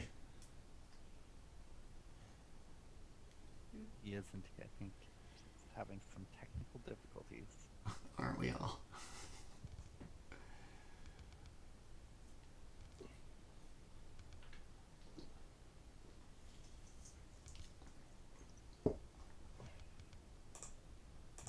Hello. There you go. Yes. Yay. Okay. Hey. Did it run by me when it transformed? The druid or whatever. Yes. Well, first off, I'd like to take my reaction Okay. on that. Opportunities. Yeah, exactly. And I missed on that one. With rolling a 1. Polar bear's quick. So, yeah. So, I'm gonna, having missed that, I'm gonna turn around and attempt to flank it. Okay. And basically, you want to yell, I'll show you my strength, and then attempt to hit it. All right. Right in the ass. Yeah, right. Ja! Right in the tailbone. Oh god. That hurts so bad. It was just like one of those like monk palms right in the tailbone. Yeah, actually, this one will be like piercing damage. So I'll literally just be like, spear handing it like right in the ass. Jeez Louise. I love With a 12 to hit. No, not going to get it done. It's going to just kind of shift to the side right as your strike reaches. You added your D4 to that? Ooh, actually, no, Yeah. I didn't. You are blessed. How about 13? 13 actually does get it done. All right, That's all right, what- yeah. as soon as- I was like, yeah, I man, didn't go. think a polar bear had super high AC. So. Yeah, All right, yeah. so Natural yeah, armor. the first one will hit. So that is a 17 to hit, Yes. or actually, yeah. Sorry, rolled the wrong one. That's actually 7 points of damage for that one. Okay. And I'm gonna spend a key point and flurry of blows All right. Again. with another 13 for one, and a 16 for the other. Yeah. There you go. Those are just to hit. Oh, okay. Yeah. Oh, okay. Those two are to hit, yeah. Woo. And Manny. then 5 points of damage for one, Okay. and 4 points of damage for another. Ooh, okay. So That's 9 total. a totally different story. I was like, man, Pretty big unarmed hit. blows are badass. So you do. They are. Yeah. So you do strike it pretty hard in the back. You feel as if polar bear's legs are kind of set far back as far as they go. That you may have like displaced a hip or something, and its mobility may be somewhat compromised at the strength and fury of your blows. And There is something badass about punching a bear. Like, just the visual of like a bare-knuckled guy punching a bear. Like, one of my dreams is legitimately to fight a kangaroo, so I totally get it. it's like, whoa. All right, Jaatuuli, White Dragon and kind of troublemaking Luxodon Druid, now Polar Bear and Coke spokesman, right up in your business. All right. Well, I will go ahead and rage. First off, I would like to rage. Number one, I will rage. Yeah, so I'll scream right in its face and take a bite towards the polar bear. So 16. Yes. All right, I hit with the bite. A rage bite? Rage bite for max damage is 11 points of damage. Jeez. Wow. Yeah. Uh, And you take a nasty bite out of the like cheek jowl area of this polar bear, and it once again rears back onto its rear legs, this time not in a sign of intimidation, but like, you know, genuine surprise. And as it does, its eyes go like a vivid blue once again, and what once was kind of fear and surprise at its level of pain returns to like a steeled reserve of resolve of just intent, not even concerned about its well-being. The chunk of meat that I had bitten off of it is hanging from my lips, and I flip it into my mouth for 3 temporary hit points. I mean, people ate mammoths back in the day. Hey, I mean, hey. It's fine. Or a polar bear. I mean, I'm sure somebody ate polar bear at some point. I'd probably It's eat still- one. I bet you it's fatty and delicious, man. Maybe. Oh yeah. I mean, You shit, ever I'd had give it a goat shot. shrimp? I'd eat it. All right, Jaatuuli, what else you got, buddy? That's it. Okay, cool. Raise and bite. The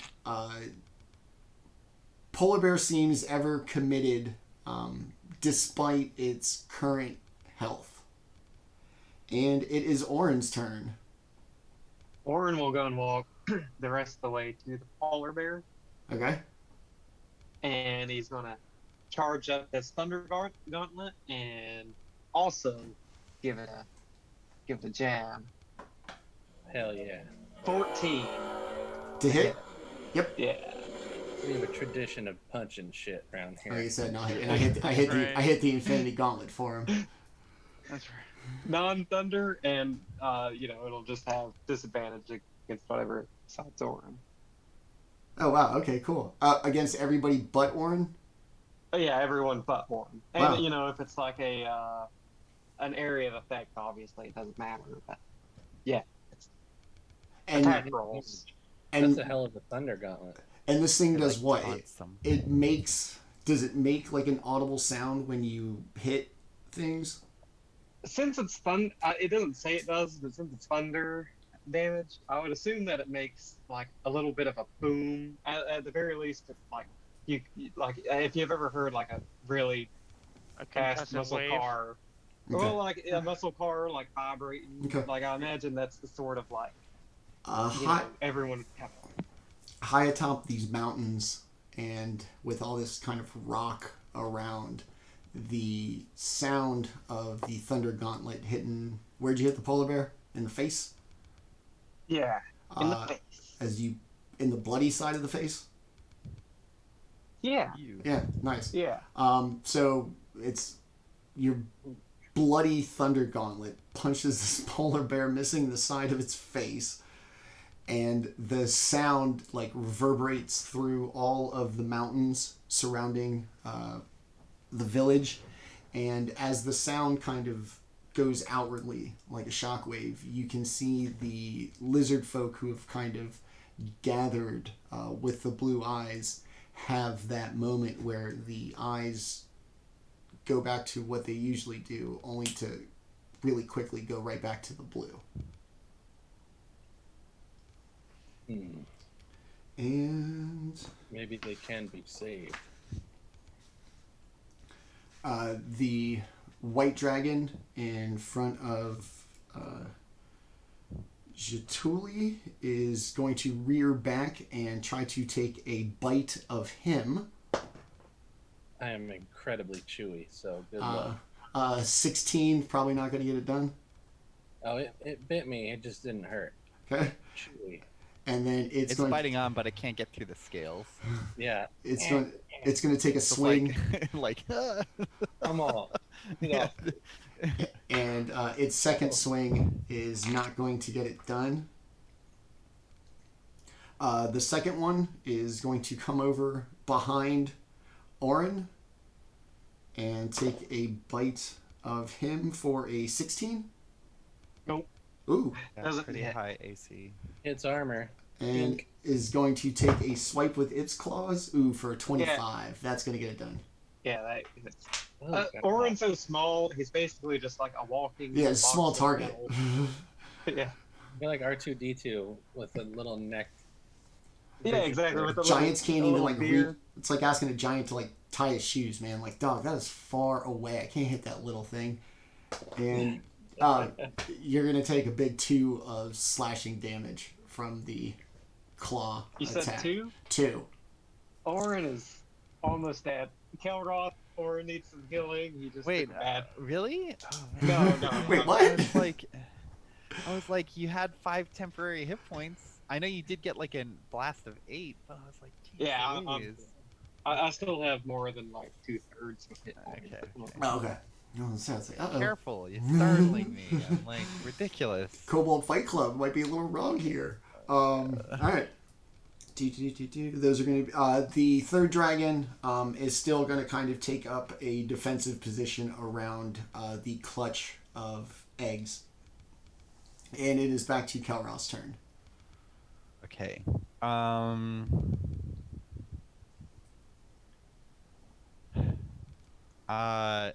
They're all beating on that polar bear. And I assume it doesn't look pretty good, right? It Like, is- it looks it pretty is- beaten. Yeah, it's not doing well at all. Okay. Jaatuli's brother is kind of just standing off, right? Because he threw a dagger. He's not like engaged, right? Now he's kind of off on his own. Can I move close? Can I move up to him? You could move within melee of him, yes. Oh shit, is Kelroth gonna punch this motherfucker? No, He sees everyone punching, and he's like, I "Time can't. to be a tavern brawler." Yep. I If give up. if that did happen, I would do my best to like actually like capture the exact frame of everybody like losing their shit when Kelroth actually did hit somebody. Like everybody's reaction is gonna be like, It could happen, but I'm like I said, it's it no would pressure need to either be- way. It would need to be an extreme scenario for Kelroth to do violence. Just let the DM keep He's poking. going to. I'm thinking. I'm gonna do something that I wouldn't normally do, but I'm going to try and grapple. I'm gonna try and grapple Jaatuli's brother. I'm not like. I'm just trying to hold him in place, because We like if love you grapple wrestling. somebody, it puts them at disadvantage, right, or something like that. Let's see. Well, Grapple. So you can shove them, which would put them into prone, which does it's the same thing as grappling, except you don't grapple them. Grappling prevents them from moving. Yeah, and then So you restrict. could shove the.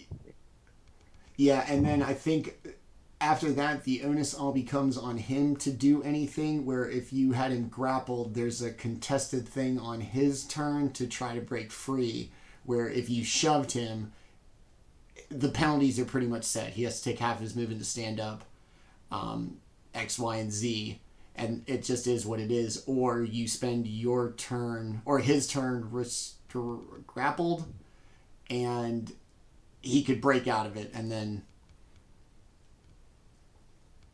you're just standing right there. I'm just gonna I'm gonna knock him prone. Okay. I'm just oh man. No. I wanted to do something, but I feel like Kelroth can't. He can't hit somebody with his shield. Shield No. bash? I'm going to run up to him Okay. and get in his face with my shield. But that's all I'm gonna do. So I'm just gonna like run up to him, get in his face, but I'm not going to make an attack or anything. Okay, help action.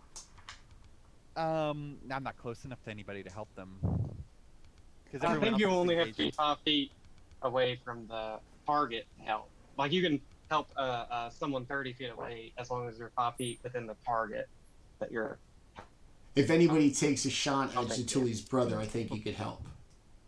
Yeah. Sure, I'm distracting him. Okay. But I kind of more meant like everyone else is engaged with the druid polar bear, so I'm not helping with that. But I am attempting to distract Jaatuli's brother. So Okay. sure, I'm helping in that sense. So there you go. All right. Appreciated. Kelroth can't. Yeah, not yet. Not yet. Just a couple more months. Let me just keep poking, and we'll see. Yeah, sure. We'll see what happens. Things haven't gotten bad enough yet. So, your character arc hasn't happened yet. Wait till all the bad shit starts happening to you. Yeah, exactly. Oh man, Jesus Christ. Jaatuli's brother is going to take the family weapon, draw it over his head, and just completely whiff on Kelroth with a total of a 5. That's because it's not your weapon, brother. It's never meant for you. Nice.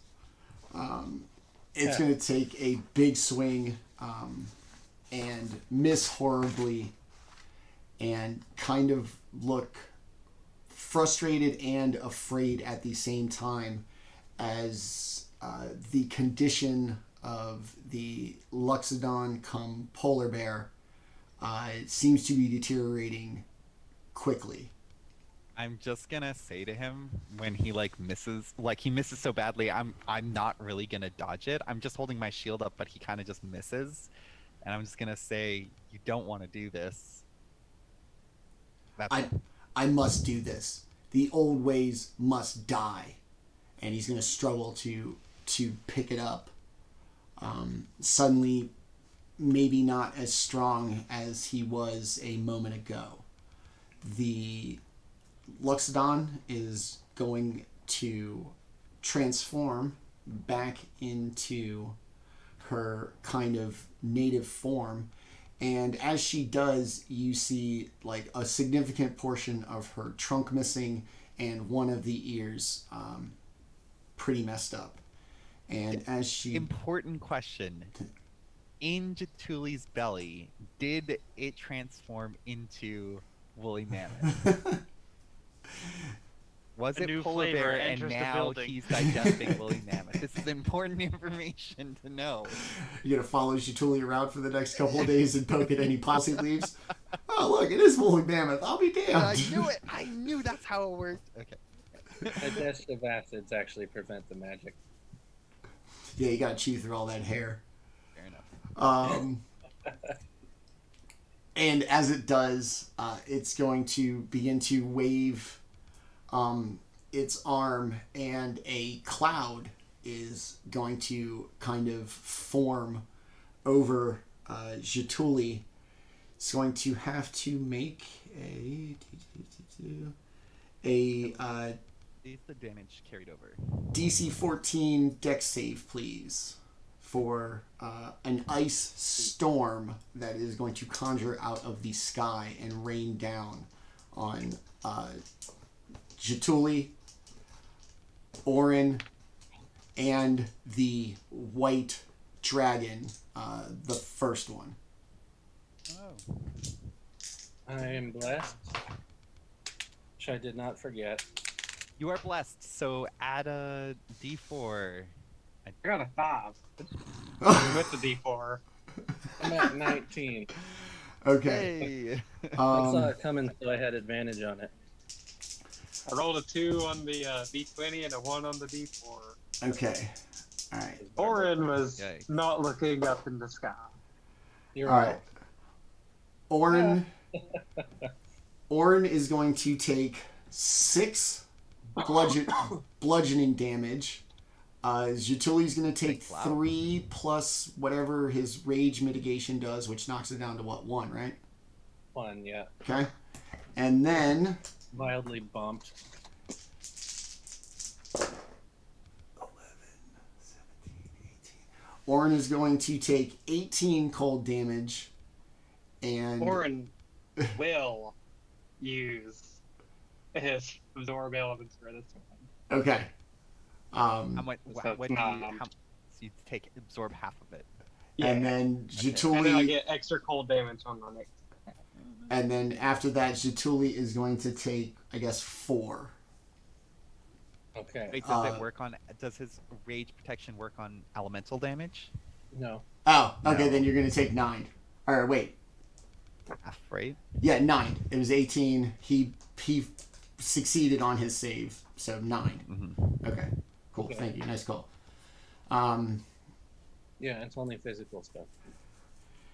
As this kind of just big chunks of ice just come hurtling out of the sky as this cold breeze blows through, and everything with blue eyes suddenly gets more intense as the kind of visual cold is demonstrated by this, what you're guessing to be druid.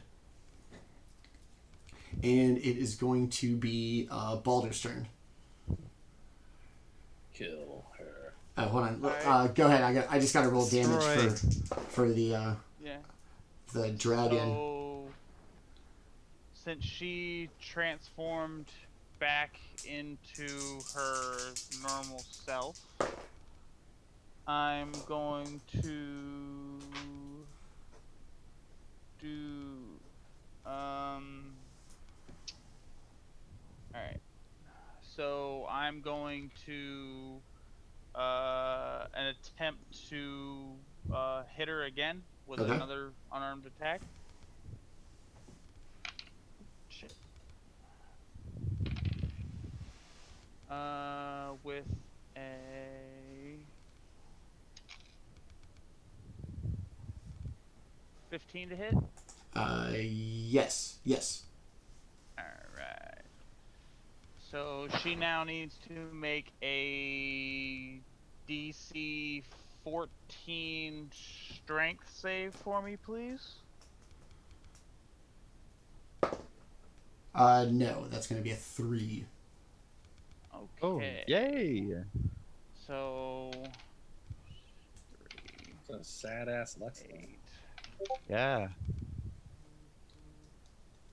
It's 13. I'd have to roll. So it's going to take 16 points of damage Okay. and be pushed 15 feet away from all of us.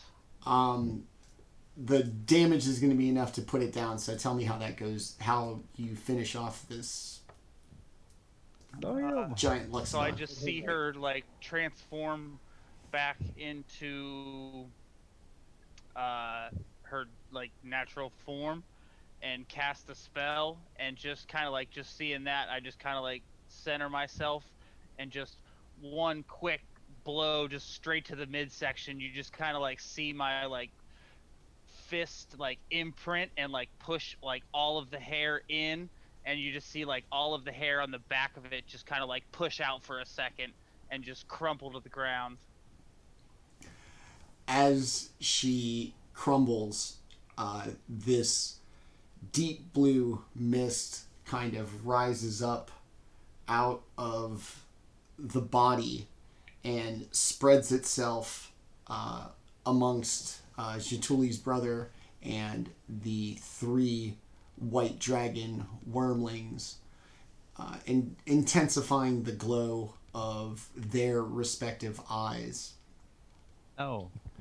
And the deep voice returns to the brother. It is not one. It is all of us. I am everywhere. I am inevitable. Not even Orryn can stand in my way. And Jaatuuli. So the Loxodon is dead. The dragon nearest to you took some damage from its spell. Baldr's right there. Orryn's really close nearby. And Kelroth's all up in your brother's face. All right. I will go ahead and dash over to my brother as a bonus action. Because barbarian path. And if anybody gets an attack of opportunity on me, they get it at disadvantage. the dragon's gonna get one. Double disadvantage because of the Thunder Gauntlet, though. Oh, they attack the polar bear. Infamous double disadvantage. Double secret disadvantage. Yeah. It is going to be a 16 to hit. No, right? No. Okay. So the I'll dragon's go right gonna past. the dragon's gonna miss with its bite as you dip out to go get your brother. Yeah. If my did I make it to him? Is he within 30 feet? Yes. Okay. I believe that's your dash action is that your movement? Is your dash It's your double. Double. It's Okay. it's double, and Yeah, you yeah. get So and you get if it as a you- bonus action. Yeah, if you use your dash action for your action, then you can move up to double your movement, so 60 feet. But that's an action. Well, I can Then- use dash as a bonus action. Oh, because- okay. Yeah. Well then, That's a then barbarian. yeah, you can just move 60 feet. Yeah, Yep. and then that's your so you can't take another bonus action. I don't know how many bonus action Okay. options barbarians get, but you could take your regular action You if could you go make it for that far. Yeah. Okay. Then I will go ahead and swing my axes at him when I get there. All right. So axe number 1 with bless is at 18. Yeah. Axe number 2. Oh fudge! I rolled a 19. I was so close to a 20. When you said that, I thought you. Yeah, I said was you I rolled was I a know, like I how, thought it I was was like how bad. bad could you have rolled? Oh shoot, a 19. Oh no. Yeah, no, I was I like, really wa- My brother's When I really went- got a lot of things coming. He treated me like shit when we were kids. Beat this boy's ass. Actually, I probably treated him like shit. I was way bigger. Yeah. But anyway, so I got a 27 on the second one. So he probably To got hit? Yeah. Yeah, to hit. All right. Not to damage. Holy shit, that would be outside of my capability by a lot. All right. All right, On that so 20 the first maybe. attack is at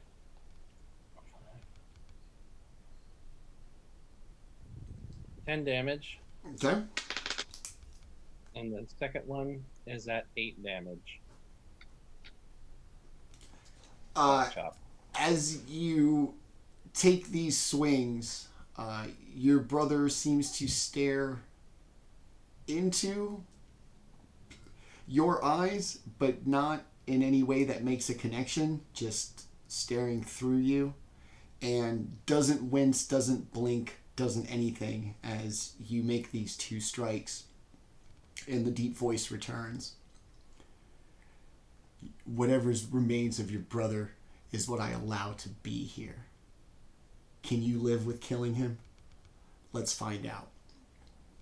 And after the big shot, the brother stands there defiantly and screams at your face in a kind of vacant, empty kind of threat. Nothing really behind it. And we will move on to Orryn. Orryn will take out. He has, because he's a little bloodied at the moment. He's gonna take out one of his 2 little battery packs and like plug it in to give himself 3 temporary hit points.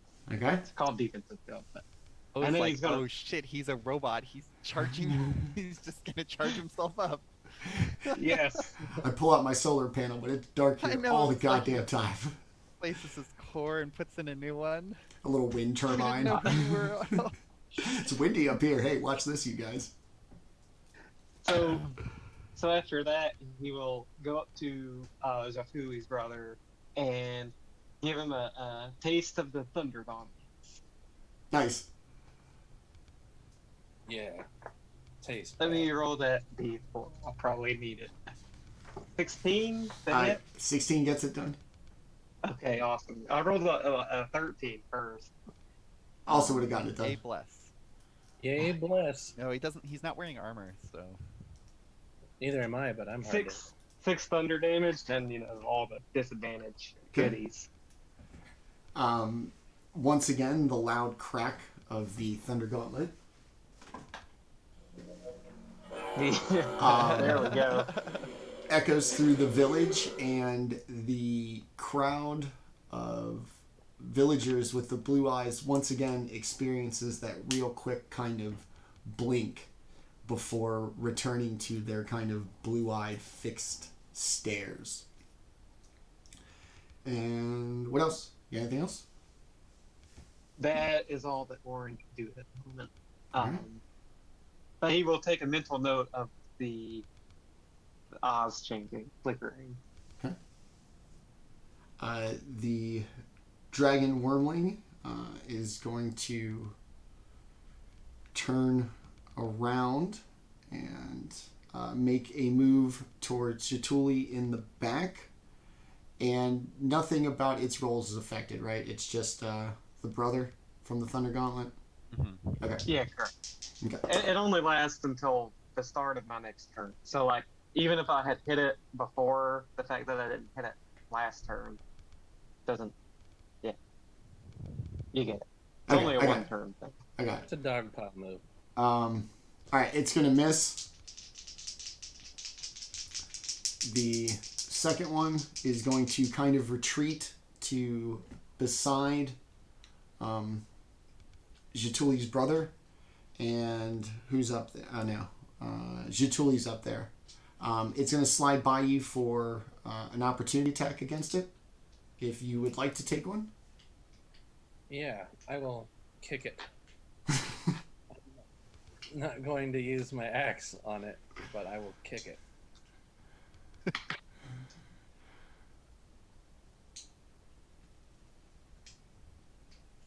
So I am at a It's the plenary kick. 23 to hit. Yeah, that's going to get it done. Let's see here.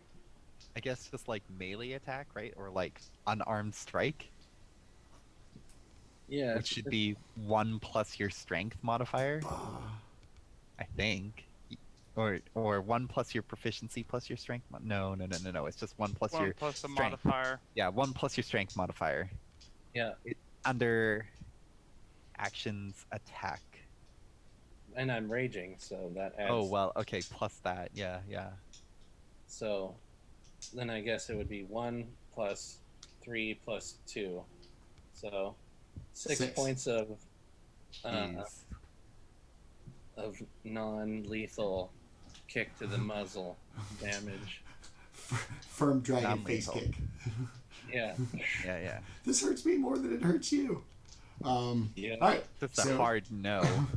So Very serious hard no to the face. I couldn't find any newspapers. Bad. Yeah, pretty Yeah. much. That dragon. I would have Um, killed a normal villager. But Yeah, seriously. The third dragon still going to protect the clutch of dragon eggs. And it is going to be Kelroth's turn, standing in front of Jaatuli's brother still. Okay, so he's taking some damage, and that shaman, the druid lady, she's dead. I'm gonna Yes. do something crazy. Since I'm like point blank with him, and obviously this is gonna be a DM your decision kind of thing. I'm going to cast command at him, and my intention is to get him to sort of recall who he used to be, or like have a memory of that. I'm gonna command him to Reminisce. Remember. and since I'm at point blank, I'm basically gonna poke him in the face and just command him to remember. It's a wisdom save of 14. Barbarians are awesome at wisdom. I know, we gotta give it a try, right? Like No, that's the sarcasm. Don't worry. Most are. It's this going to be. is a very DM It's decide how this it's kind going of to goes. be a 9. Ooh. As So how he interprets what remember is, that's up to you, but that's my intention. as you touch him, the blue in his eyes vanishes This lasts a round. entirely, and he seems, if nothing else, disoriented. And as he kind of gathers his bearings and sees what's going on, he looks at Jaatuuli. Brother, where is father? What is happening? You're a traitor. You turned your back on Cryovane, and you watched father die with no emotion. Then I am lost. Then I have nothing. Nothing left.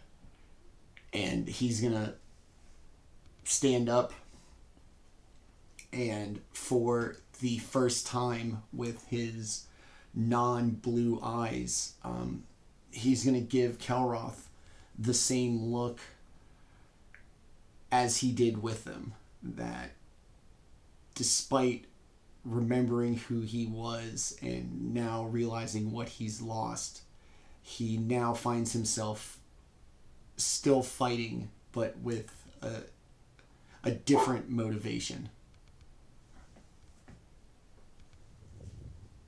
That was very nice, by the way. That was cool. That's my turn. Okay. The effect lasts 1 round. So there you go. It's going to be his turn now. And as the kind of gravity of the situation, he begins to look around and sees all of his kin and his fellow tribesmen with the glowing blue eyes. What have I done? What is happening? And he's just gonna stand there, confused, not really aware of his situation, but not taking any action beyond that. It is now going to be Baldr's turn.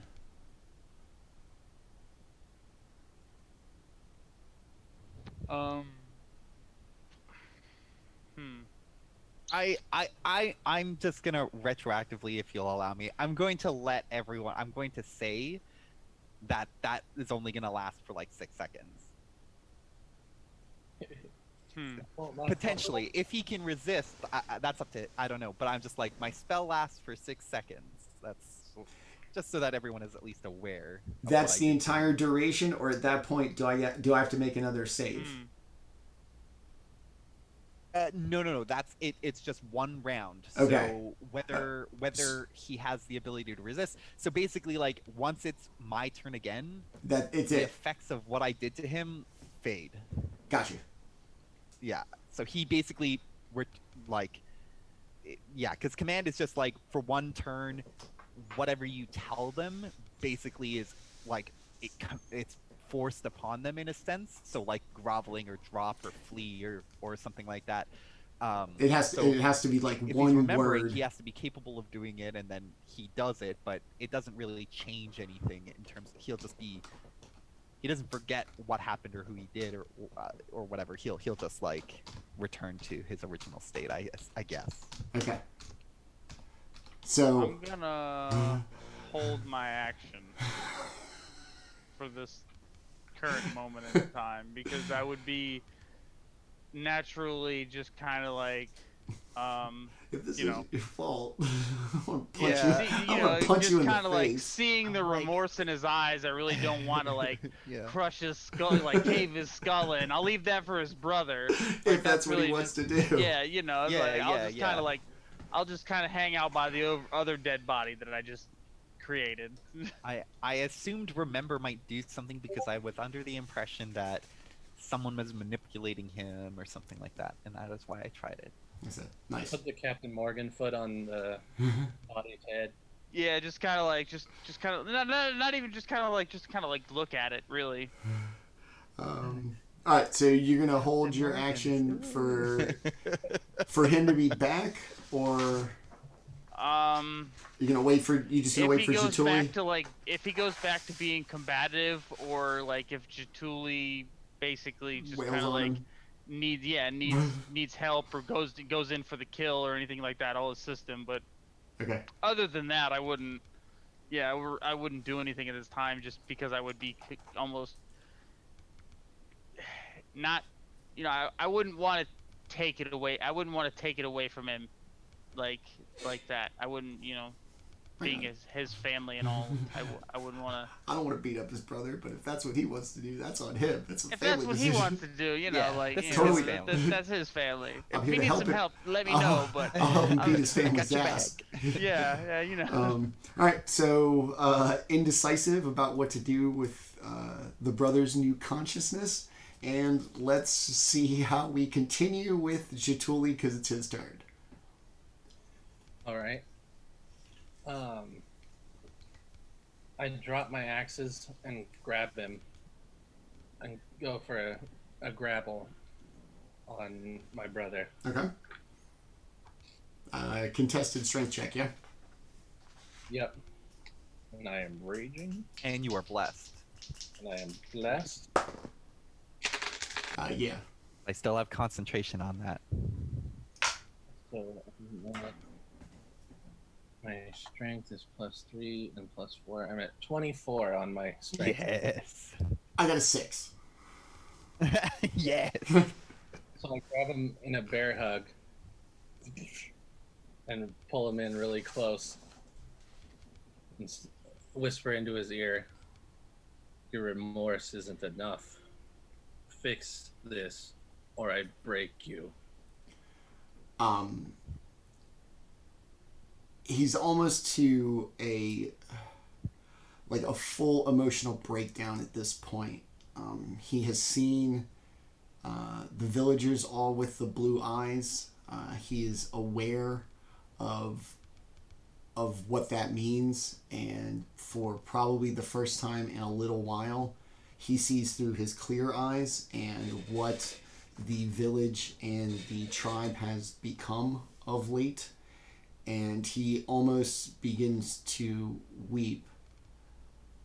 I have dishonored father. I don't deserve to continue after what I've done. Please, brother, spare me the dishonor of continuing and lead our people to where they always should have been. Step down as war shaman. Give me father's axe, and I will let you go. But you can never return to the village. And call off the dragon. And they're biting me. Yeah, one's on my ass. But yeah, He's gonna start to weep. He's gonna drop the axe and attempt to fall to his knees, not even gonna try to support his own weight. And so if you're grappling him, you're basically gonna be the only thing that is keeping him upright. I'll change from a bear grip to a hug, and I'll keep him aloft. And he's gonna just kind of sob and embrace you as he continues to sob and begs for your forgiveness. Is there anything else you want to do on your turn? No, I'm just gonna hug him and tell him that I am war shaman now. I will put this right. Okay. Father loved you, and so do I, but you must leave now. Okay. And it's going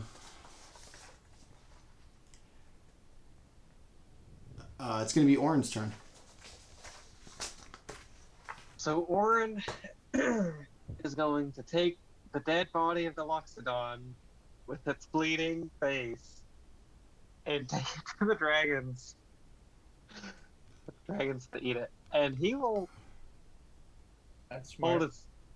hold his action. Fight this, not this. Yeah, he'll hold his action to where if one of the dragons tries to bite him, he will attack. But he's going to try to not injure Cryovane's children.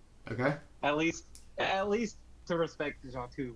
Like, if he were by himself, he would probably go, yeah, let's just finish these guys off. But You can always announce an attack to be non-lethal if you need to like defend yourself. Yeah. So what, you're gonna try to drag the Luxodon body to like the middle of the circle? So the drag. Yeah, I'm gonna try to. And I guess I'll just hold an action if they attack. Give me an athletics check to kind of drag the body a little bit. Their little guy. Strength roll, disadvantage. You've got this. Oh no. You're 12. Okay. Because of the bless. Because of the bless. Not because of anything that is your fault, but because of the treacherous icy ground and the slushy kind of ground of what has been Or just like pretty tugging intense on the combat. like, You're going to slip and you're going to slide, and with a little bit of momentum, you're going to get enough to kind of spin it like around and let it slide on the ice. And as it does, the kind of undersized and hungry looking dragon wormlings are going to kind of hesitate, look, sniff in the air, and go over and begin to devour the Lexodon. They're not polite. They do not seem to follow any kind of animalistic social order. They're snapping at each other and just ripping this thing apart. Oh no, she might have had Orryn. something interesting. after Yeah, I was noticing, about to say, did you like take her take her robes off? Or, like, you was kind of like, Just like the loot. yeah, no. Shoot. Oh well. Orryn, Oh, well. after noticing that the dragons are, taking the bait, he just like sits down. He's like worn out from dragging that Loxodon like the 5 feet that he probably got it. He's like, oh my gosh, that was the heaviest thing I've had to move. All right. All the white dragons are going to be very invested, at least for a short period of time, however long it takes 3 of them to ingest a Luxodon.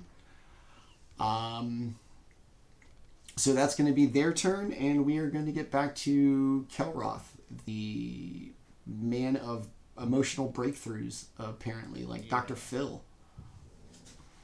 I'm going to I'm going to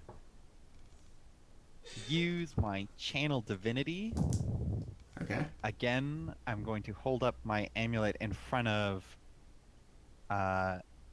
Orryn and Grovel. No. grovel. No, jeez. That Loxodon was so No, heavy. God. I don't want to I'm so sorry. Screw you guys. They always think I'm a child. And a brilliant platinum, like a silver light, is going to shine over you, and it's going to heal you. It'll heal you up to your maximum, or sorry, to half of your maximum. That's probably like 6 hit points or something like that. Yeah, 6. Yeah. Yeah. That is what I'm going to do, because that is my action. Back at the top of the order, Jaatuli's brother, still mid breakdown and sobbing, is going to squeeze Jaatuuli tight. Oh no, the DM's rolling! And a 22 to hit. He's still being grappled, technically. He can't move. Oh, disadvantage then. 17. Break the So grapple. if Okay. you're grappled, you don't have He can attack you while grappled. Yeah, like Yeah. it's just with disadvantage. It's just a disadvantage. It's only when you're prone. Yeah, If you attack while grappled, you don't have disadvantage. Oh, okay. I don't have Oh, you disadvantage. don't have disadvantage. No. Okay. Only if you're like prone and grappled. Okay. So Or it's gonna, restrained. If you're restrained, you can Okay. move back. Oh, okay. He bites me. so, and then he's gonna kind of pull you close, and as he does, he's gonna kind of stab you in the back, and his posture is going to change from the kind of remorseful regret that he's had for a moment. And as he pulls away after stabbing you, he's going to turn back, and his eyes are going to be bluer than ever. You are going to take 1 point of damage from the stab after all your mitigation and everything. He didn't really have a lot of wiggle room. He just Yeah. kind of like sort of More of a side poke. janked you a little So, bit. seeing him go back to his previous self, I am going to move in for an attack now. Okay. Hopefully it doesn't kill him, because I want that. I promise nothing. That's a... Oh, because I'm blessed. Hold on. Oh, where'd it go? Shit. The fun of dice. Yeah. Yeah, right. Apparently, you guys needed the Hold on. blessing. Nobody forgot it Yeah, now. definitely needed the blessing tonight. So that's a 15. Yeah, that's gonna get it done. All right. Pow. So that's 8 points of damage for Okay. that, and I'm going to attempt to hit him again. Jaatuuli's manning you right now. Yeah, boy. Nice. And what? That's my boy. Came in here beating your ass. Yeah, right. Calling him fleshy. That's a 17 to hit. Yep. Alright. And that is 4 points of damage. Okay. After your blows, the eyes intensify blue once again, and the deep voice once again comes back. Your brother is gone. I have taken him.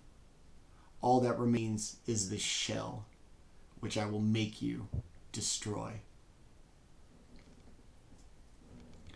And it is going to be Jaatuuli's turn. While I have him in the grapple, I will go ahead and bite the shit out of him. Bite number 1 is a crit. Oh. Uh-oh. Okay. A full-on crit bite. Eh. Bite number 2 is at 19 to hit. Yep. Because bless. And Yay, bless. Right? hey, I'm helping. A plus blessing is what Thanks, that Ralph. is. So 3 plus 5. So the first bite is 12 damage, Okay. and the second bite is 6 damage. All right, so go ahead and the real math is that your brother's going to be left with 1 hit point. Exactly. So these 2 bites are going to be as close to fatal as possible, and either instinctually trying to save what remained of your brother, or by some happenstance you manage to get a last moment with your brother, sure that he's going to die of his injuries. All right. Me being bigger than my brother, when I have him in my mouth, I let go of him with my arms and lift him up off the ground. And I say, I love you, but what is within you has taken you from me. You will die now. And next round, I'm going to rip his throat out and fling him like a dog would a rag doll.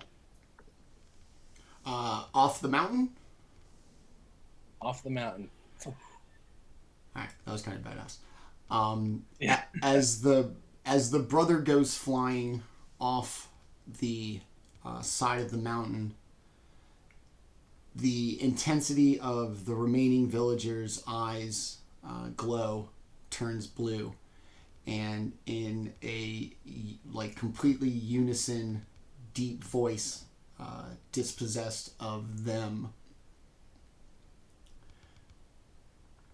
your people have proven primitive and useless in the long run. After a while, and even now, I no longer need them. My summoning is almost complete. This land shall soon be under my control. My tribe will wash over you. And as the voice finishes, the eyes all return to their natural color, leading to essentially the entire tribe being somewhat disoriented, as if waking from a bad dream. All they see are a clutch of dragon eggs, an empty throne, blood everywhere, and a once perceived powerful person currently being torn to shreds by the dragons. Those with spears and weapons that appear to be the guards or warriors of the town are the first to kind of gain understanding and seeing a group of very clearly outsiders standing in the middle of their village and an empty throne. They are going to point their spears at you. Who are you and why are you here? We're with that guy over there. We're with that guy over there. And Point that, is just easy. and that is how we will wrap this up for today. Oh man. Brutal. Snap. Brutal. At the end of a spear with Dad dead and everybody else dead, not good. Not good. Threw him off the top of the mountain too. That was nice. Yeah. Heck yeah, Well, I dude. mean, Dad died, and he made him. He's the chief now. I'm the shaman. The chief is dead. Yeah. Uh, Yeah. that's That was what I awesome, you guys. Yeah. That was Yeah, dude. that was fabulous. Also, fuck tumbling down that giant ass mountain. That had to. He's lucky he had one hit point. He's still falling. Yeah, he's probably like Vader with the, when he fell down the endless hole. I threw Palpatine down. Blue lightning Yeah, everywhere. Cut to like 2 hours later, and he's like, Ah! Oh, You're just eating a snack on the way down. look, man, I gotta go. Like, my Uber's here. Did you hit the bottom or stop screaming or something? All right. A fabulous session, and at the end of said fabulous session, we will award our triumphant party the blessings of level 4. Wow. We have 2 levels to decide what we do with that. Yeah. Or two weeks. Yes. Want to end this on a big deal. Combat little resolution to something of an arc and get you guys to level 4 before the week off. Are you gonna take a stat though? Yeah, then it's ASI or feat. Jaatuuli ASI, I'm guessing. Baldr ASI. I think everybody's gonna take one, right? I would probably. I really So.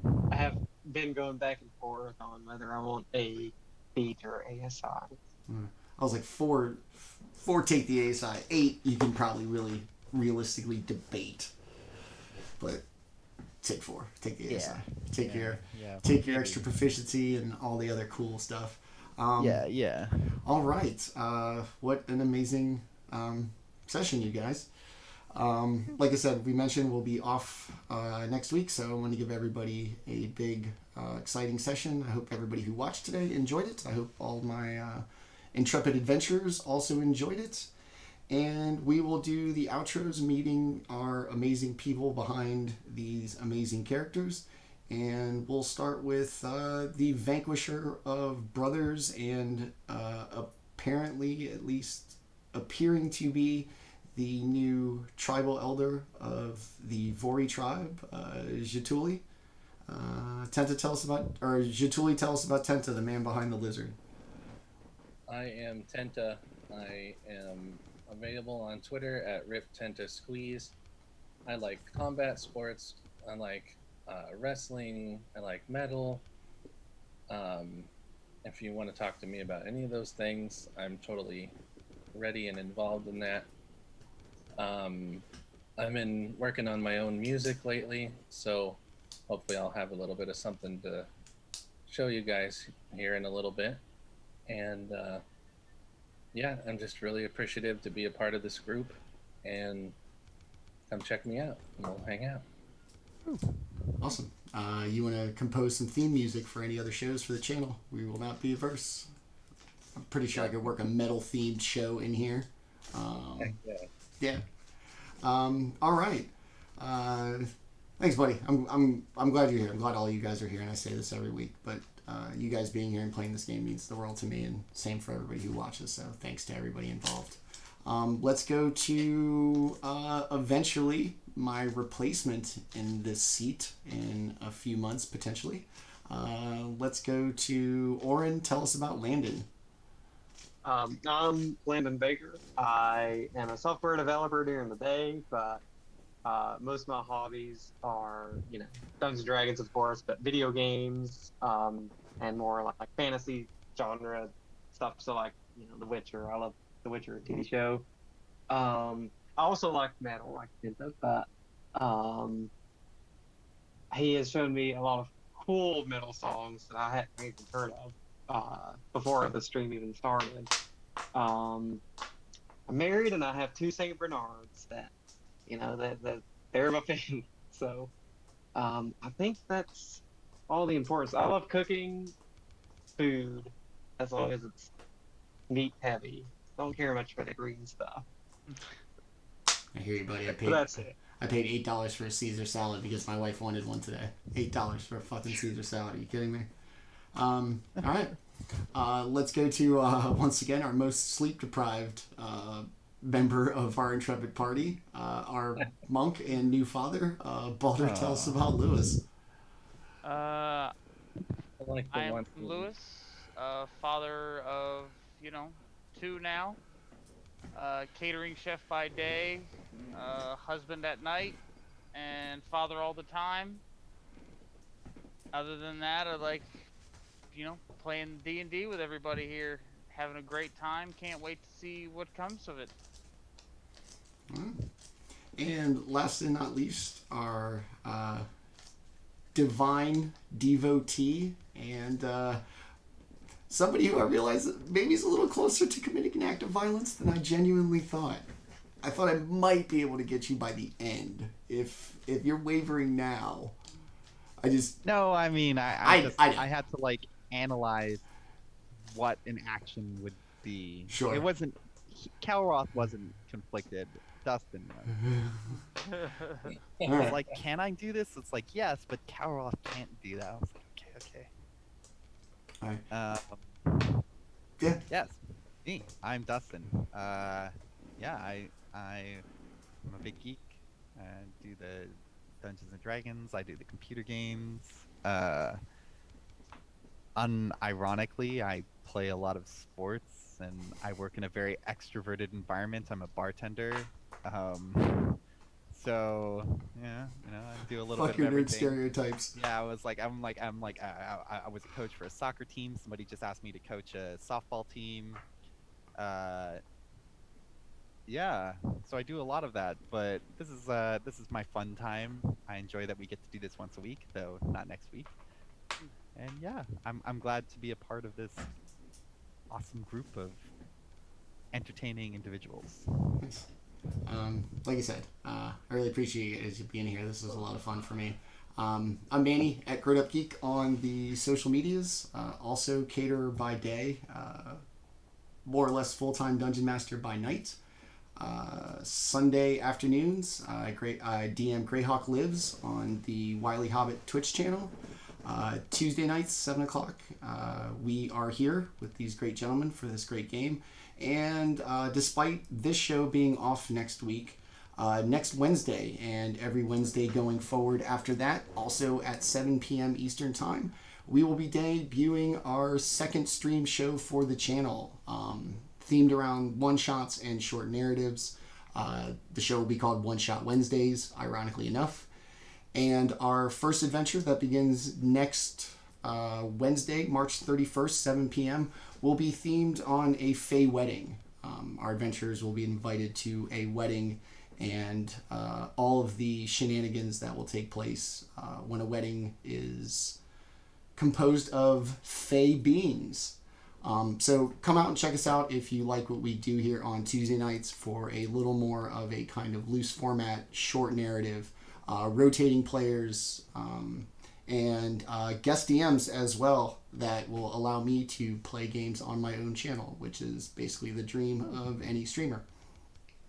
Yeah. So check that out next week. Thanks to everybody who came by tonight to watch us. Thanks to my amazing players and to everybody, and to X Wilder X 2002 for the follow this evening.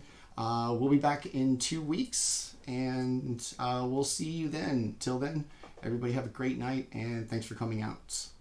Bye. Thanks. Bye.